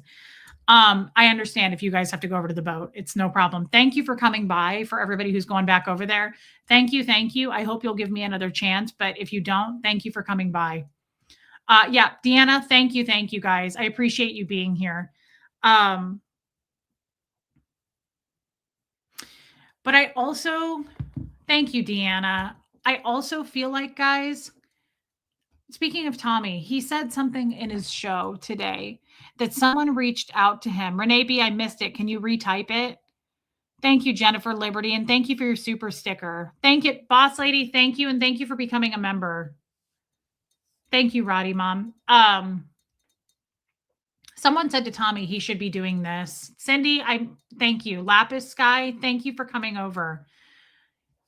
Someone said to Tommy, you should be doing this or something like that, something like that. And I get a lot of those too. I get a lot of people who are like, you should be doing this kind of content. You should be doing that. Thank you, Lisa. I will. I also am in a very new, different way of thinking about. See you, Just Joan. I wrote this in the comments during the feed. You do not have to explain yourself anymore. I spent my whole life in Scientology having to justify and explain why I am the way I am or why I made that decision. You don't have to do that anymore. We don't have to do that. We're not in trouble. Thank you, Ms. Weedy Poo. We're not in trouble. You do not have to explain yourself. Thank you, Leslie. That's so sweet. Leslie, tell me if you are leaving because I was going to show you these anthropology pants. Hate to leave, but going over to Tommy, bye, Reese, and everyone. Robin, it's okay. I totally get it, guys. Thank you for coming over. Thank you, Heartbank. I hope you guys will be back. I really appreciate you being here. Please hit subscribe on your way out because sometimes you'll get unsubscribed. Hey, Molly Moon. That's profound. Close to home for me. I will ponder over your wise words. I thought that was really good, Molly. I thought it was really good. Thank you, Cheap Chick. Thank you, Mop Man. It was an honor having you here. Thank you. Okay, Cheryl, you guys are cute. Look at them all being like, I got to go over to the boat now. That's okay. I love you guys. I support that very much. Cindy, I'm glad you were here. Leslie's staying. Okay. So are my other people staying? My regulars? My regulars are staying, right? Are you guys still here with me? Hey, Raymond. I'm gonna just like it's like a lapse. People are leaving, and hopefully people are staying.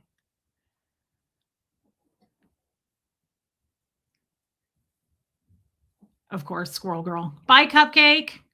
Yeah, Lady O, Liz. Okay, my regulars, my regular people. Alana, Anna Banana. Yes. Thank you, Boss Lady. Thank you for being here. Kat, yes. Meredith Lynn, Abigail, Mary Barons. Definitely Raymond. Yes, you can absolutely email me. My mods will post my email. What do I believe about God and faith? Aaron, I enjoyed having you so much, and I really, really, really hope that you come back and continue to ask questions. People don't ask me a lot of questions. Tommy sometimes will be like, "Why don't you do an Ask Me Anything show?" And I'm like, "Because every show is an Ask Me Anything. Like, and nothing's off the table. Anybody can come in here and ask me anything." So, there's no such thing. So, Aaron, I appreciate it. I hope you come back, and always, always, always, anyone feel comfortable asking me anything. Okay, my regular people, of course. Anne from Massachusetts, that's okay. Thank you for sharing, and we'll see you later.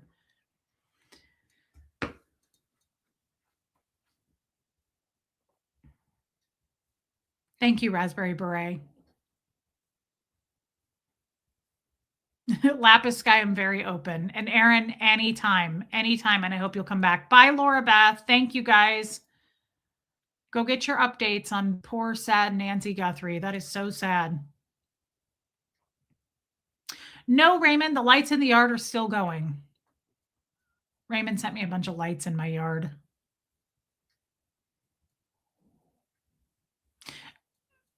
Jeanette M, thank you for being here. Thank you. Thank you. I really appreciate you coming over. Guys, for the people, the regular people, a week from today is the Zoom call. Just so you guys know, just a reminder. Good night, Shelly. Thank you for being here, babe. I'm just waiting. I'm just kind of letting people like lapse and leave. A week from today is the Zoom call, just so you guys know that. I'm really, really looking forward to the Zoom call. I know some of you thought it was today. Thank you, Roddy Mom. Wow, look at Roddy Mom. I'm going to hang out. I'll go back and watch Tommy later. Well, that is fair. He does like 17 lives a day now. So, and I only do one. Jen, I know. I'm excited about this. Mimi, me too. Guys, I love our Zoom call. And then after that, I'm going to be heading to, Leslie. I'm going to be heading to LA. Molly says, I missed so many live streams lately. My grandson is not settling into a nighttime routine. Ew. Ireland time, so it's late here. Okay, I totally get it. I totally get it, babe. I'm sorry that that's happening. Ryan, what are you still doing here? What is the Zoom call, Lapis? Hey, Martin. Martin, how's your ankle? Raymond, I'm going to LA to do some stuff behind the scenes that I've been working on, but I'm also going to do a meetup and protest with Tori on Friday night at the Church of Scientology. What is the Zoom call, Lapis? It's nothing. It's for the upper tiered members of the channel. We do a Zoom call the last Sunday of every month. We just get together and spend quite a few hours chatting and looking at each other and laughing and just telling stories. It's easier. It's relaxed because we can see each other, and it's just a lot of fun. It's a real connecting group fun thing, but it's not for everyone. Jennifer Liberty, why did my friend turn so heartless after rejoining Scientology? She had kicked out and went back in.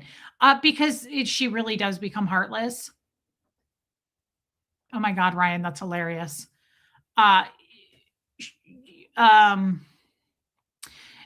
like what I talked about, Jennifer, about bullbaiting. You really do become dead behind the eyes. So you become very heartless. Heartless is a great way of putting it. That's for sure. You do become heartless. It's very normal. And I'm sorry that that happened to you. That's not a friend. I was not a good friend in Scientology. I've admitted that many times. I didn't even want friends. I didn't know what friendship was. I put zero value on friendships. And I didn't even know how to be a friend. So now, for the first time in my life, have they found her, Maisie? Are you seriously asking me that, my true crime queen? I don't know. I don't think so. I think Tommy would have told me. Yeah, Jeanette, not as severe. Yes, I know you must get it then. Roddy mom. I don't know what that means, DSCH. So I guess all I'm trying to say, this is getting confusing because people are leaving and I'm no longer probably going to keep the Scientology talk up because you guys all know it, my story. This chat is riveting. Heartmank is still here. Heartmank is still hanging on for dear life.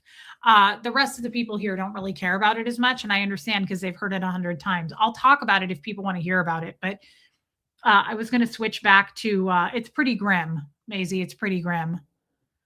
I was going to switch back to just our chat for the day. Huxley, can you let Moose in? He's at the front door. Thank you. Crying like a little girl. I just want to say this. We're going to switch to just like chatter now. Aw, Pinnacle, I really enjoy having you here. And I love that you have a psychology background. Alaska Water Baby, thank you. Had to put Tommy on the TV. Alaska Water Baby, that is such a cute name. And thank you for being here.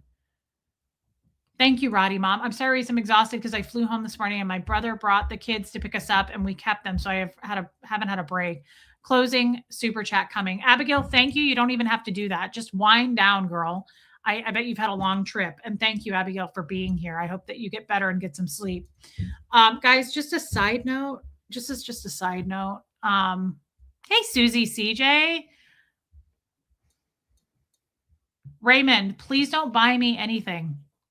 Save your money, Raymond, and don't buy me anything. I have been saying this to you for like a year now. You don't need to send me anything. Just a text every once in a while. You do not need to send me anything. As much as I really appreciate it, you just don't need to do that. We're all struggling right now financially, and you just don't need to do that. But thank you. I love you, and I love your heart. You're my sweet gay man in San Francisco. I love you and Kevin, but you just don't have to do that. Raymond's love language is absolutely gift giving, and I bless his sweetheart for that. But Raymond, you're not a millionaire. If you were a millionaire, I'd be like, yes, send it over and I won't feel sad for you. But you're not. And I'm not either, as much as people say I am. I know you do, Raymond, but the time will come when we both are blessed financially and we can give each other gifts like that. But until then, don't worry about it. Don't worry about it. But thank you. Abigail, good luck, haters. Oh my God, you're hilarious. Love you, Allie, girl. Thank you for being here. Reese is protected. Abigail, that is such a kind thing to say. I love that. Closing. Copper Tropicals, thank you for being here. I love your picture. It's hilarious. God said, anyone who harms you harms my most precious possession. I will raise my fist to crush them. Ooh, that's hardcore, Abigail. That's like violent and shit. Thank you. Thank you for that. That's crazy. I will raise my fist to crush them. The Lord does not mess around, Abigail, and as he should not. Thank you for that. Get some rest. Thank you for your super chat. Guys, speaking of the Lord, can we, I need you to do me a favor. I do really believe in the power of prayer, but I also just believe if you don't believe in prayer, because I didn't believe in prayer my whole life. So if you wouldn't mind even just some like putting it out into the universe, thoughts. As most of you know, my dad has stage 4 cancer, my stepdad. And he has been battling and fighting it for quite some time. And he is really, really not doing well.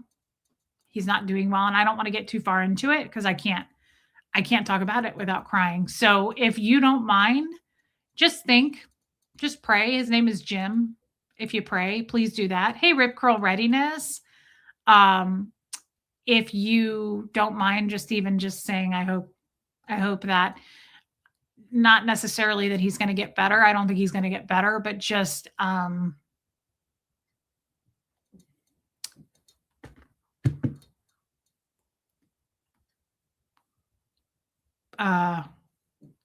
he's suffering, and I can't imagine being him going through it, but to watch a family member, his name is Jim Leslie, just to watch a family member just uh, slowly but surely decline and get worse and worse. Lately, I try to look at the bright side of things. Joanne, I love you. And thank you, Rip Curl Readiness. It is. Lately, I try to look at the bright side of things and everything. I believe there could be a benefit to everything if you try to look at things positively. And what I keep trying to think is, I'm just thankful I live here now. I'm thankful that I'm close to my family, that I live 5 minutes away, because I think my mom is really going to need me soon. And I hope I'm wrong, but he has been fighting this for years. And I knew that at some point it was going to take a turn. And I don't know if we're at that point, but it looks that way.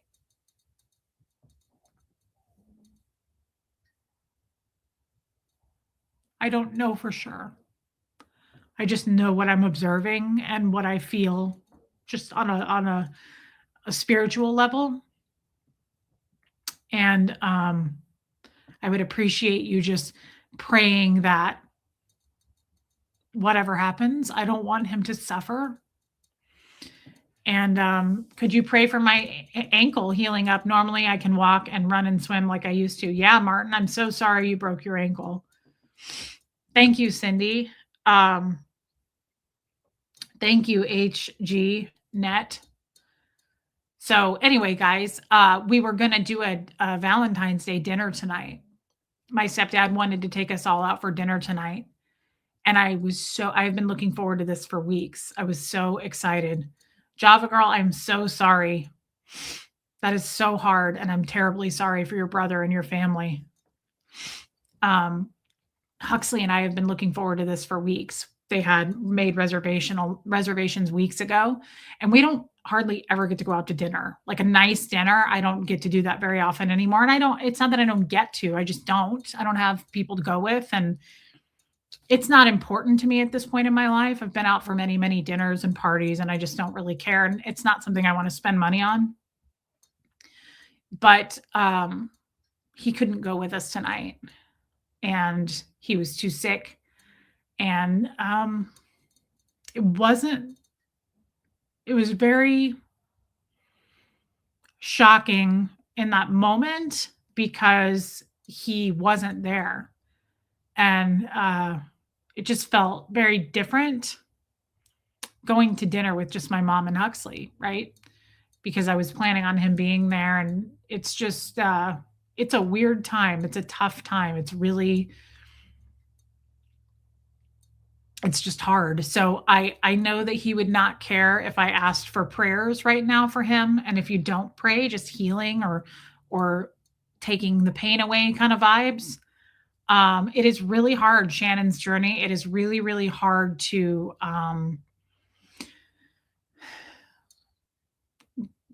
be close to, hey, Justice Jane, be close to someone who is actively really sick. Yeah, Justice Jane, that's horribly sad.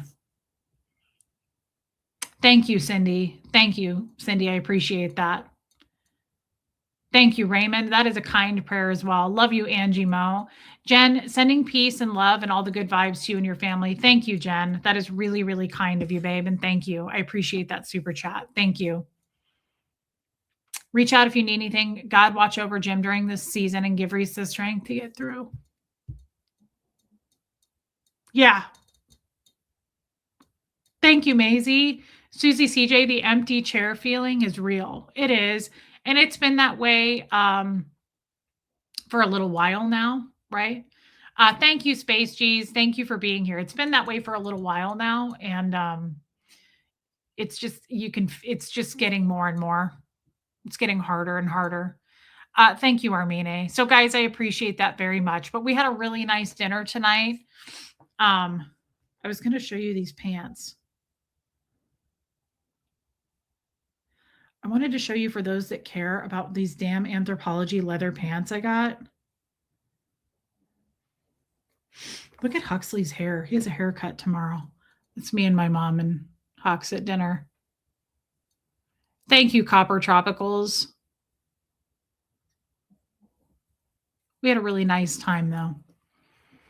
Guys, side note. Cindy, I'm so sorry. Thank you, Leslie. Leslie, so these pants, so guys, I love fashion. I absolutely love fashion. And thank you, Mimi. And thank you, Wine. And I know Huxley's hair is crazy. It's starting to curl, baby steps. Roddy Mom is curious about his name. So his name, the whole pregnancy was going to be Henry. And then like the last week of my pregnancy, I looked at a baby book of names and I saw Huxley. I was like, ooh, I like that. I like that a lot. I still love Henry, but I just saw it in a book and I was like, I'm switching it. I like that. Thank you, Mimi. So guys, I just want to say, just switching over. I love fashion. I love pairing pieces together, but I'm also, thank you, Cindy. I'm also a big believer in dressing for your Patricia. Thank you. Dressing for your body type. And I have a weird body type because I have really short legs. I have a really short inseam. I feel nervous with this many people in here. No one cares about this. There's like new people in here that I feel like, oh God, they don't want to hear this. Just real quick, because we've been talking about these pants I got in the Anthro sale. Thank you, Roddy Mom.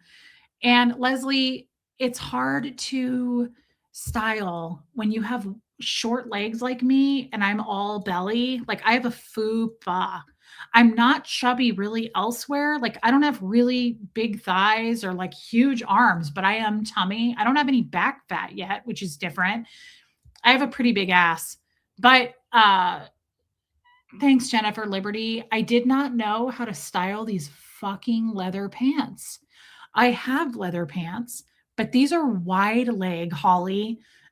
These are wide leg leather pants, and I could not make this work tonight.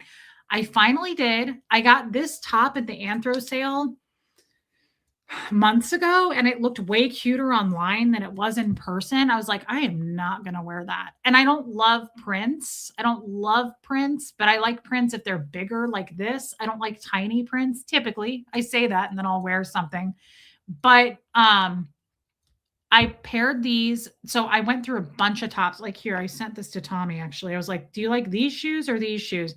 And if you remember, I've had this top. I got this in the Anthro sale years ago. Now I'm zooming in because I have no makeup on and I don't. It's cashmere sweater on the inside, but the color is crazy. But the outside is like mermaid sequins and it's sleeveless and it's warm. So I was going to wear that. And then I was like, I don't love that color. And here's the thing. If you're going to do a wide leg pant, you have to balance it with some kind of a top that's, I don't know. I just didn't know. I started freaking out. Oh my God, Scottsdale, Nancy, I haven't seen you in so long. Thank you. I appreciate that. And it's nice to see you. So you're about to see my fupa because these pants accentuate my tum. But I'm still, I think I pulled it off. And I did a flat. I tried it with a heel. Didn't look good. Thank you, Shannon's Journey. I tried it with a flat. And I bought these flats in the sale at Anthro like 2 years ago.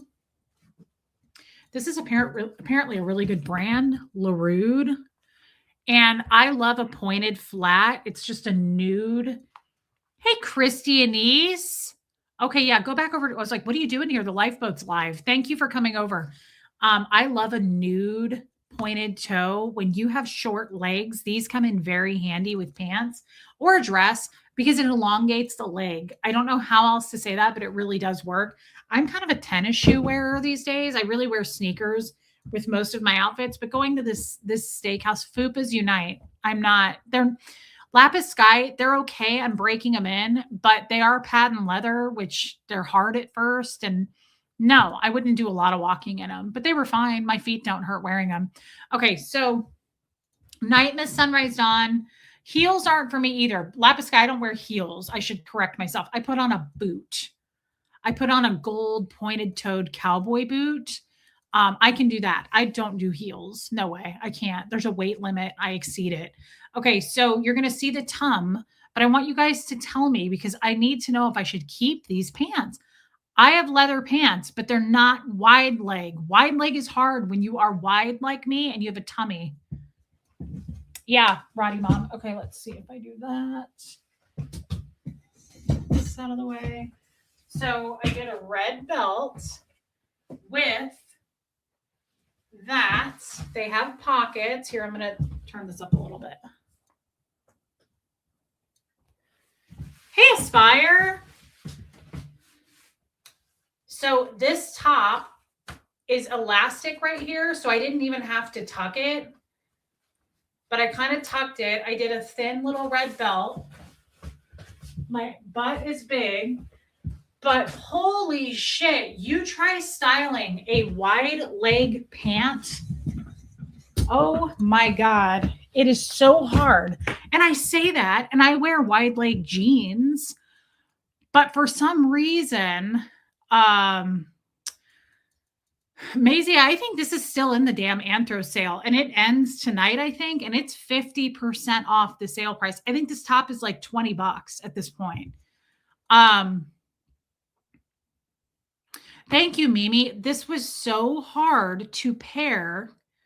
Thank you, Lapis Sky. Thanks, Kim is blue. Keep the pants. Your butt looks great. That's what Tommy said. As a matter of fact, he was like, send me a picture of your butt. I was like, what a pervert. Here you go. Thank you, Linda. Oh my God. I had the hardest time putting these pants with a top and just like pairing it with the right. Thanks, Nancy. Thanks, Joanne. Pairing it with the right fucking top. And just again, thank you, Mary. It's, oh,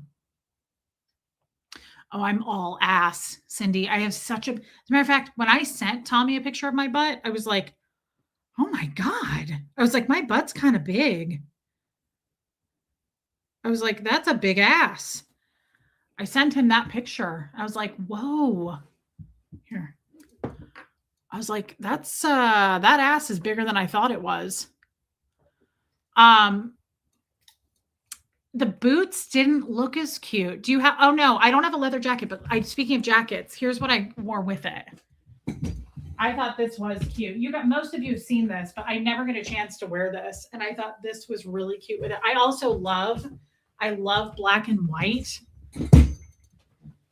Now I thought that was cute with it. With the back. Like I thought that was a good look.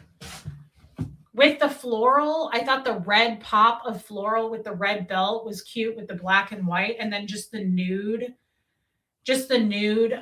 neutral on that. Old Charlie, does that mean you don't like it?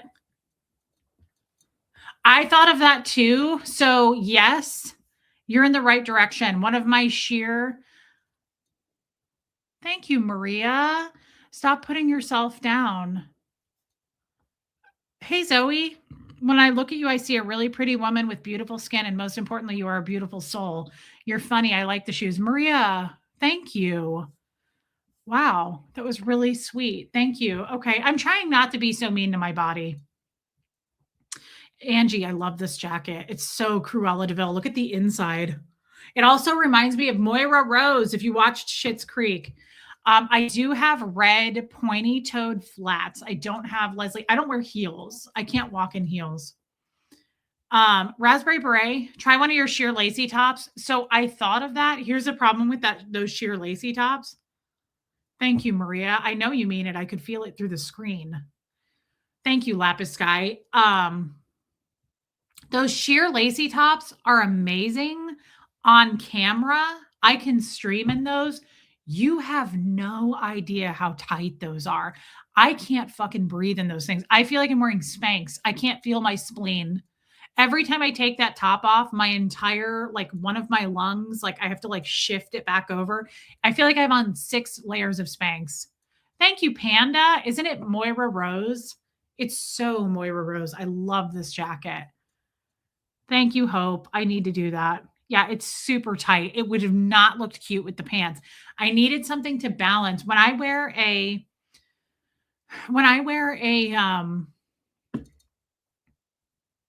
hey Dotsy wide leg pant, you have to be specific about the top.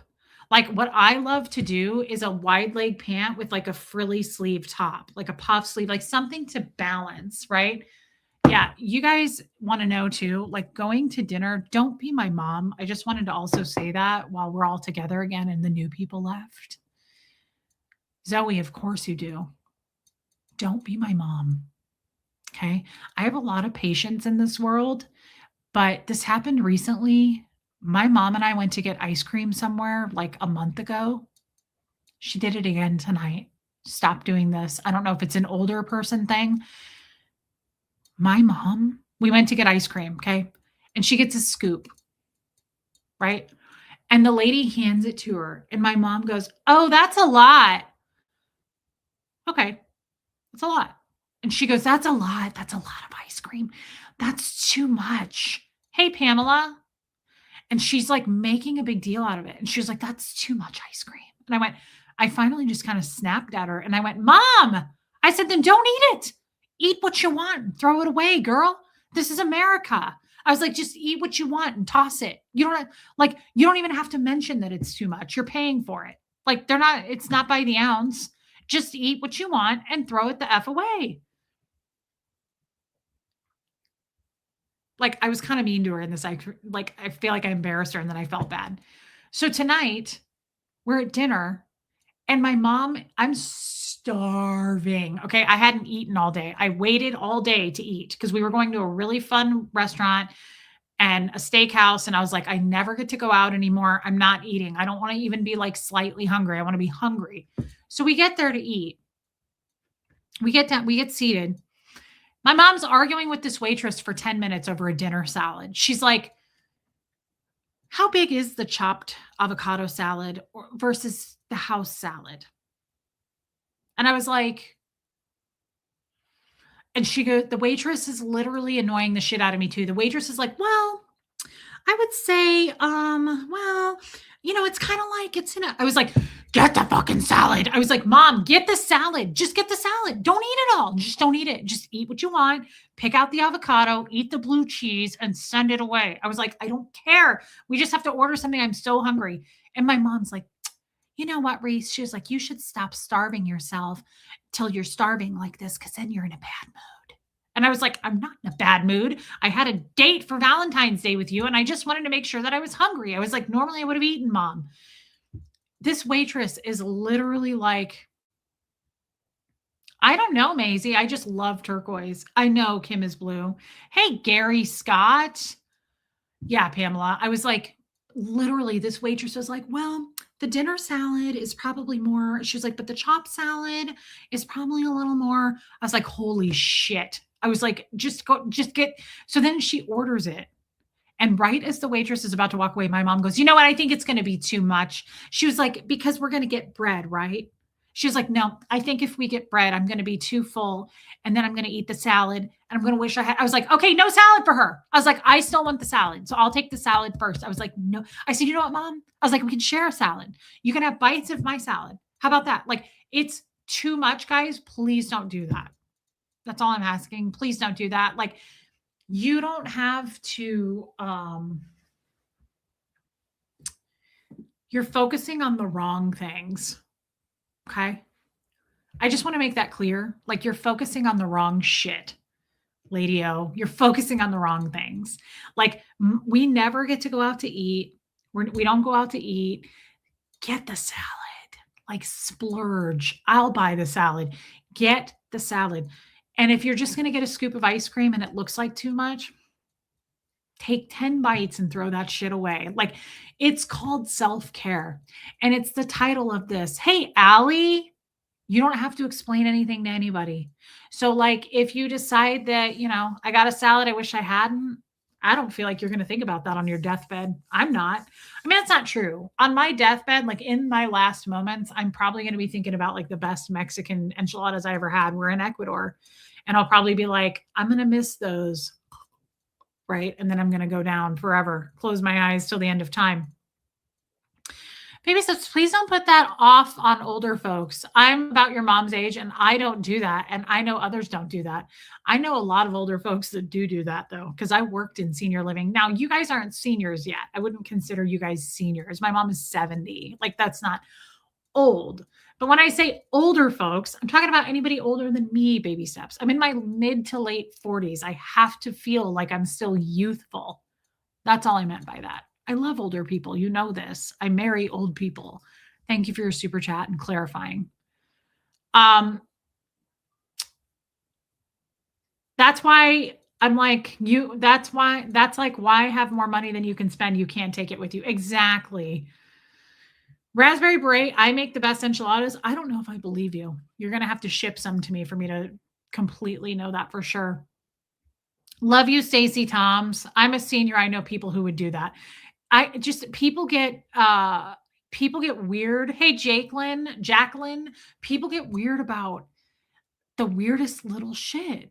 They get so weird about stuff. Like, my mom shops on like these sites. What is it? ThredUp or something? It's like some super cheap, like it's like a thrift store online or something. And my mom will be like, Reese, do you like this sweater? And she'll spend 10 minutes. Hey, Natalie. She'll be like, do you think the color's good for me? And then she'll go, it's Eddie Bauer. And I'll go, Eddie Bauer sucks, Mom. No one cares about Eddie Bauer anymore. It's not 1994. And then she goes, oh, happy early birthday, Kim. 70s young, guys. And then we'll have this whole conversation and she'll go, I don't know about that color though. Do you think it would match all those pants that I wear? Do you think? And then I'll get to the end of the conversation and she'll go, it's $4. And I'm like, what? We just spent 25 minutes on the purchase of, you don't know if you're going to get this sweater and it's $4. I will Venmo you right now. Like, you're wasting time on the wrong things. You're thinking too much about the wrong things. The salad, the ice cream, like, just guys, when it's something silly, just do it. Just pull the trigger. My mom still thinks Eddie Bauer is cool, like LL Bean, Gap, like all those brands. Like, and I don't care. I have a bunch of shit from the Gap. I'm not saying you're not cool if you wear it. I'm just saying it's no longer cool. Like Eddie Bauer. Do you remember when Eddie Bauer was like considered really nice? No one gives a shit about Eddie Bauer anymore. Now, I shop at thrift stores all the time. I'm not shaming. But just buy it. Like, nothing haunts us like the shit we didn't buy. It's unbelievable to me though. Like, she will get to the end of it. She'll be like, I don't know, it's $7. And then she'll make me more angry and she'll go, and I have a $4 credit to use. I'm like, so you're going to pay $3 for this thing and you're like really wondering if you should get it or not? Like, I just don't, I can't do that anymore. I can't seem to make the time for it. Now, my mom is an adorable woman, cute as a button, tiny little thing, sweet. She'll get you. She's Italian, right? She has a beard, just like me. But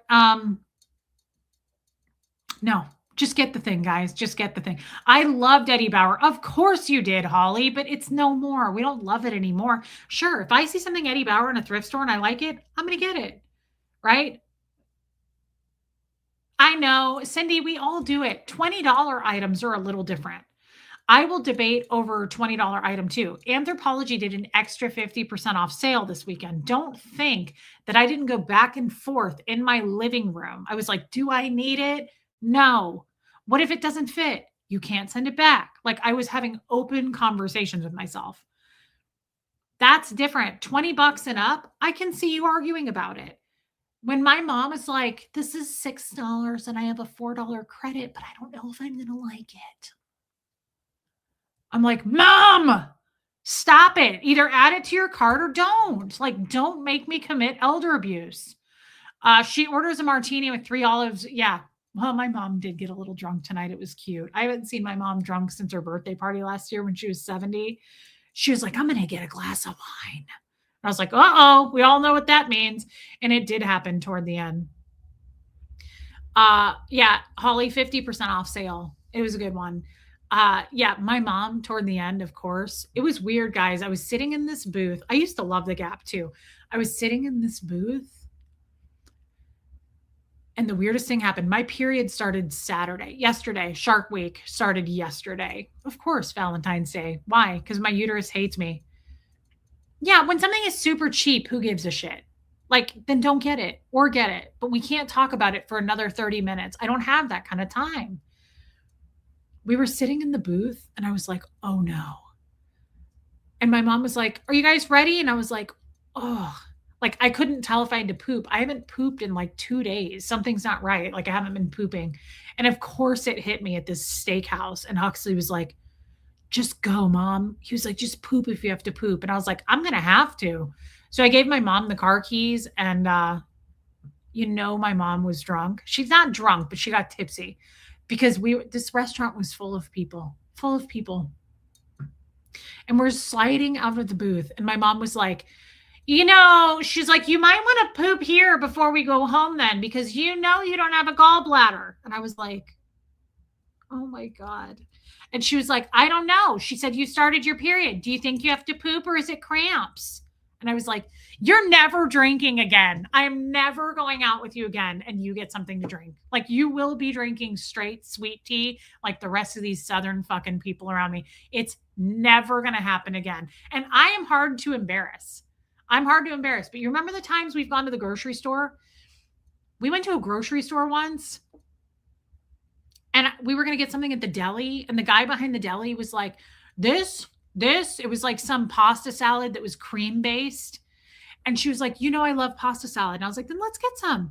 And she was like, she doesn't have a gallbladder. She poops her pants easily. Is that going to affect, is it high in fats? She was like, I don't know if you can eat cream based stuff. I was like, are you out of your fucking mind? What are you doing? So now I've just accepted it. Now I'm like, I shit my pants all the time. Like, do you need a megaphone? She did that to me getting out of a booth in a restaurant tonight. And it's Valentine's Day weekend. So it's not entirely loud in this restaurant. Like it's quiet. It was really quiet. Like you could hear my ass in these leather pants sliding against a leather booth. Like it was like, like it was like sliding. And my mom was like, you should probably poop here because it's a long drive home. She's like, and you don't have a gallbladder. And I was like, you're fucking dead. I was like, take the car, get in the car. I was like, Huxley, walk her to the car. I was so pissed. And I tried to poop. I walked into that bathroom. I have a shy ass colon. I walked into that bathroom and it was 2 stalls. I'm not shitting anywhere where there's only 2 stalls. One of them was taken. I saw the feet and I was like, oh, hell no. Because you know what that means? If I go in there and drop my pants and try to poop, someone's going to be standing there waiting on one of us to come out. And I was like, oh, heck no, I can't do that. Yeah, in the Chop House of all places. I was like, I'll try to poop in a public bathroom if there's like 7 stalls. I am not taking that gamble. We're not rolling those turd dices. No way. So I went in there and I was like, oh God. Like I really did have to poop. I was like, oh shit.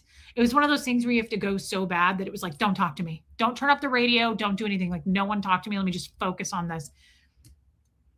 Allie, it was so bad. Hey, Anna Rogers. So we drove home. I get in the car and my car isn't running, but she somehow like turned it on and the steering wheel was locked and like the battery light was on. She fucked with my car in the 10 minutes I was in the bathroom. And I got in my car and I was like, why are all these lights on? She was like, I don't know. I was tinkering. She was like, I was trying to start it, but I didn't know how. She's like, it's an electric car, isn't it? I was like, Mom, it's a hybrid. I was like, it's a car. You just turn it on. What did you do? I was like, the steering wheel is locked and I'm about to shit in my new leather pants. I was like, this is bad. This is Bad news. I haven't even gotten one wear out of these. I saved this story for the end. I'm glad Tommy went live so the new people could leave because I was like, I don't want to scare them off. Except Heartmank is still here and Allie Sayers. Yeah, don't. She is such a lightweight. Oh my God. My mom, she was like, I was tinkering with it. I couldn't get it. Chance. Yeah. Rolling the shit dice. And Huxley's in the back seat. Huxley knows me as his mom. This kid has been trained on what to do. He leaned into the front seat. He was like, "You gonna be okay, Mom?" I was like, "Don't talk to me." He was like, "Got it." He sat in the back seat. And I was like, okay. I was like, now I got my car back on. I don't know what the hell my mom did to the steering wheel. I was like, Maria, I'm glad you're staying. We're going to chase off all the new people. I put it in reverse and my mom was like, do you know how to get home? I was like, you cannot handle your booze. She had one glass of wine. I was losing the battle so bad. Maria, you're an angel. I was losing that battle. I was like, don't talk. I was driving and she's like, oh, we're coming up on a red light. I was like, you don't have to tell me everything. Hey, Giselle. That's happening. As a driver, I see it. We're good. I was like, and I also know I need to go right here. Guys, that was the longest drive home. It was so difficult. I was like gripping the steering wheel. You know how you get like the goosies? Hey, Lisa Vining. No, you know how you get the goosies? Oh my God. I have, Leslie, and they are hilarious. Those are funny. Yes. Red light equals rage, Cindy. It was so bad. I was so embarrassed. And again, it's hard to embarrass me. I will say on YouTube here that I shit myself. Like, I don't have a problem saying it. It doesn't scare me. It doesn't worry me. But my mom in this really nice restaurant with all these couples around celebrating with Valentine's Day weekend. She was like, you should probably poop here, Reese, because we have a long drive home. And she was like, is it your period or do you have to poop? I was like, you're dead.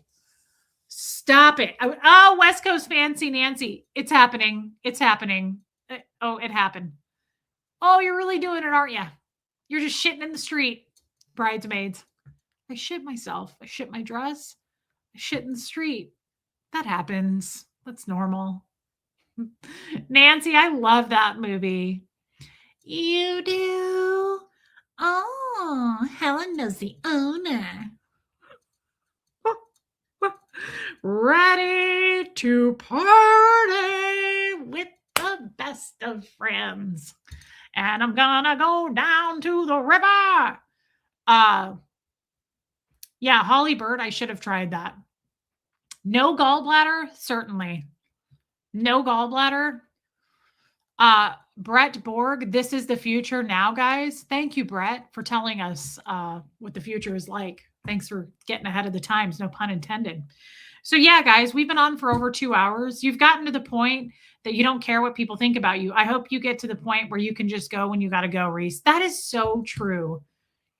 Jeannie Hansen is right. Like, I should have just walked in. There was one stall available. I will shit all day at TJ Maxx. I poop at TJ Maxx. The second I walk into TJ Maxx, I'm like, oh, like, I got to go. I got to go now. And then, I have my plan, my backup plan. I pretend I'm on the phone with someone and I'm like, oh, hey. I'm like, I'm just at TJ's and I go sit on the toilet seat and I pretend I'm on the phone and it works and it comes out and I'm like, how have you been? Yeah. And then I just flush as I go and I'm totally safe. There's like 15 stalls. I don't care. When I walked into that, Roddy Mom, I will. When I walked into that and I saw the 2 stalls and one of them was taken, I was like, I can't do it. I absolutely can't do it.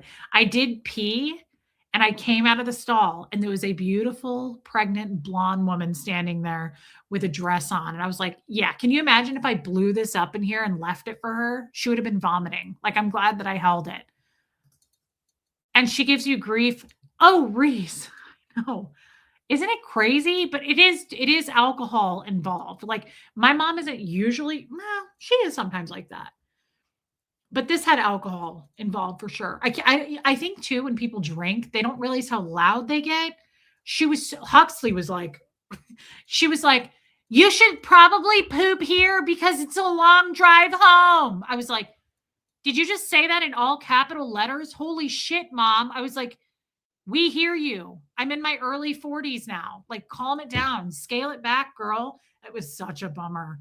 It was such a bummer. I was like, yeah, I'll just go here. I was like, get in the fucking car. I was like, Huxley, put her in the car. Yeah, baby steps. Thank you for your super chat. What a rough time. What a time to be alive. Guys, I'm glad that all the new people left so that they didn't have to hear that story. I'm glad that my regulars stayed that were grandfathered in, of course. Please hit subscribe. And you're speaking in capital letters. I did poop when I got home, though. Yeah, absolutely. I tore through my house. I know even Johnny could hear it. I didn't know that he got so triggered about all capital letters. That was crazy to me. That was really funny. Johnny can't handle it if you type in all capital letters over there. And I'm like desperate to go do it now. Like, it really triggers him. And I really want to go be like, hey, Johnny, how's it going over there, fella? But I won't do it. But I probably will. I'm gonna at least text him in all caps, like at least probably at like 3 o'clock in the morning when I wake up to pee. I'm gonna text him in all caps. Guys, this was fun. Not for you, but for me. I got to get that out in more ways than one. Thank you, Heartmank. Maria's like, do it. Thank you, Cindy Swizz. I love you. Cindy, that's hilarious. Mary Barons, I love you, and I'll be thinking about you for your 41st wedding anniversary, babe. I know Roddy Mom, he takes it seriously, and I didn't know that. And I'm a mod over there. I'm too busy just promoting my channel. When people type in all caps, I'm like, doesn't bother me. I'm okay with it. But I'm like, come subscribe to my channel. I spam the shit out of his chat. I bet it makes people mad. You know, there's people who are like, what is this bitch doing? I'm just constantly, I'm like, come subscribe to me. Come subscribe over here. Like, I'm not like, thanks for your super chat. Like, I don't mod like a regular mod. I don't know how to fucking mod. I don't know how to do that shit. I'm just like, come over to my channel, everybody. I'm like, hey, everybody. I should do it in all caps. I'm like, hey, everyone, come over to Relatable Reese. That's sad. Selfish bitch. I know, Roddy Mom. I get it. I got a little nervous myself. Thank you, Cindy. I hope you guys will come back and give me another chance. If you don't, it was great meeting you. To the regulars, you're grandfathered in. You signed an NDA, so you have to be here. Please hit subscribe. I love you guys, and I will be back. Tomorrow's Monday. Huxley's off school tomorrow. It's President's Day. Tommy will promote you. Tommy won't care. It got me to subscribe. I heard Tommy telling you to stop. I didn't know. Yeah. Maria, I'm really glad you came over. I got scared because people really did start subscribing. I didn't think it would work. And then it started working. And like every 10 seconds, I was like, copy, paste, copy, paste. I was just like putting in my channel. I was like, come over to me. And then all of a sudden there were like hundreds of new subscribers. And I was like, holy shit, it worked. Good night, Heather. Thank you. Yeah, Cindy, he does. It's really nice of Tommy. It's really kind of him to do that. I do appreciate that. Love you, Barbara. You're hilarious, Barbara Waite. All right, guys, I will see everybody tomorrow. Thank you for your time. Thank you to everyone who stuck around. Thank you to our mods. And also, really, truly, thank you, Cindy. Thank you for the super chats. Thank you for the memberships. Thank you for becoming members. All of those things. Thank you, thank you, thank you. I mean it. It helps me and my son a lot. So thank you for that, for supporting us. All right, everybody. I will see you tomorrow. He does, Maria. I will see you tomorrow. And whine a little bit more. Yeah, for the new people, they're going to unsubscribe after this show if they didn't enjoy it. And I get it. I'm not for everybody. My mom always said that to me. She'd go, ooh, you're not going to be for everybody, Reese. With that cringe face. So we're putting that into action and motion tonight. Thank you, everyone. And especially to Zoe. Zoe, use one of your accounts and come back tomorrow. We miss you. All right, everybody. Love you. And here comes Fred. I'll see you tomorrow.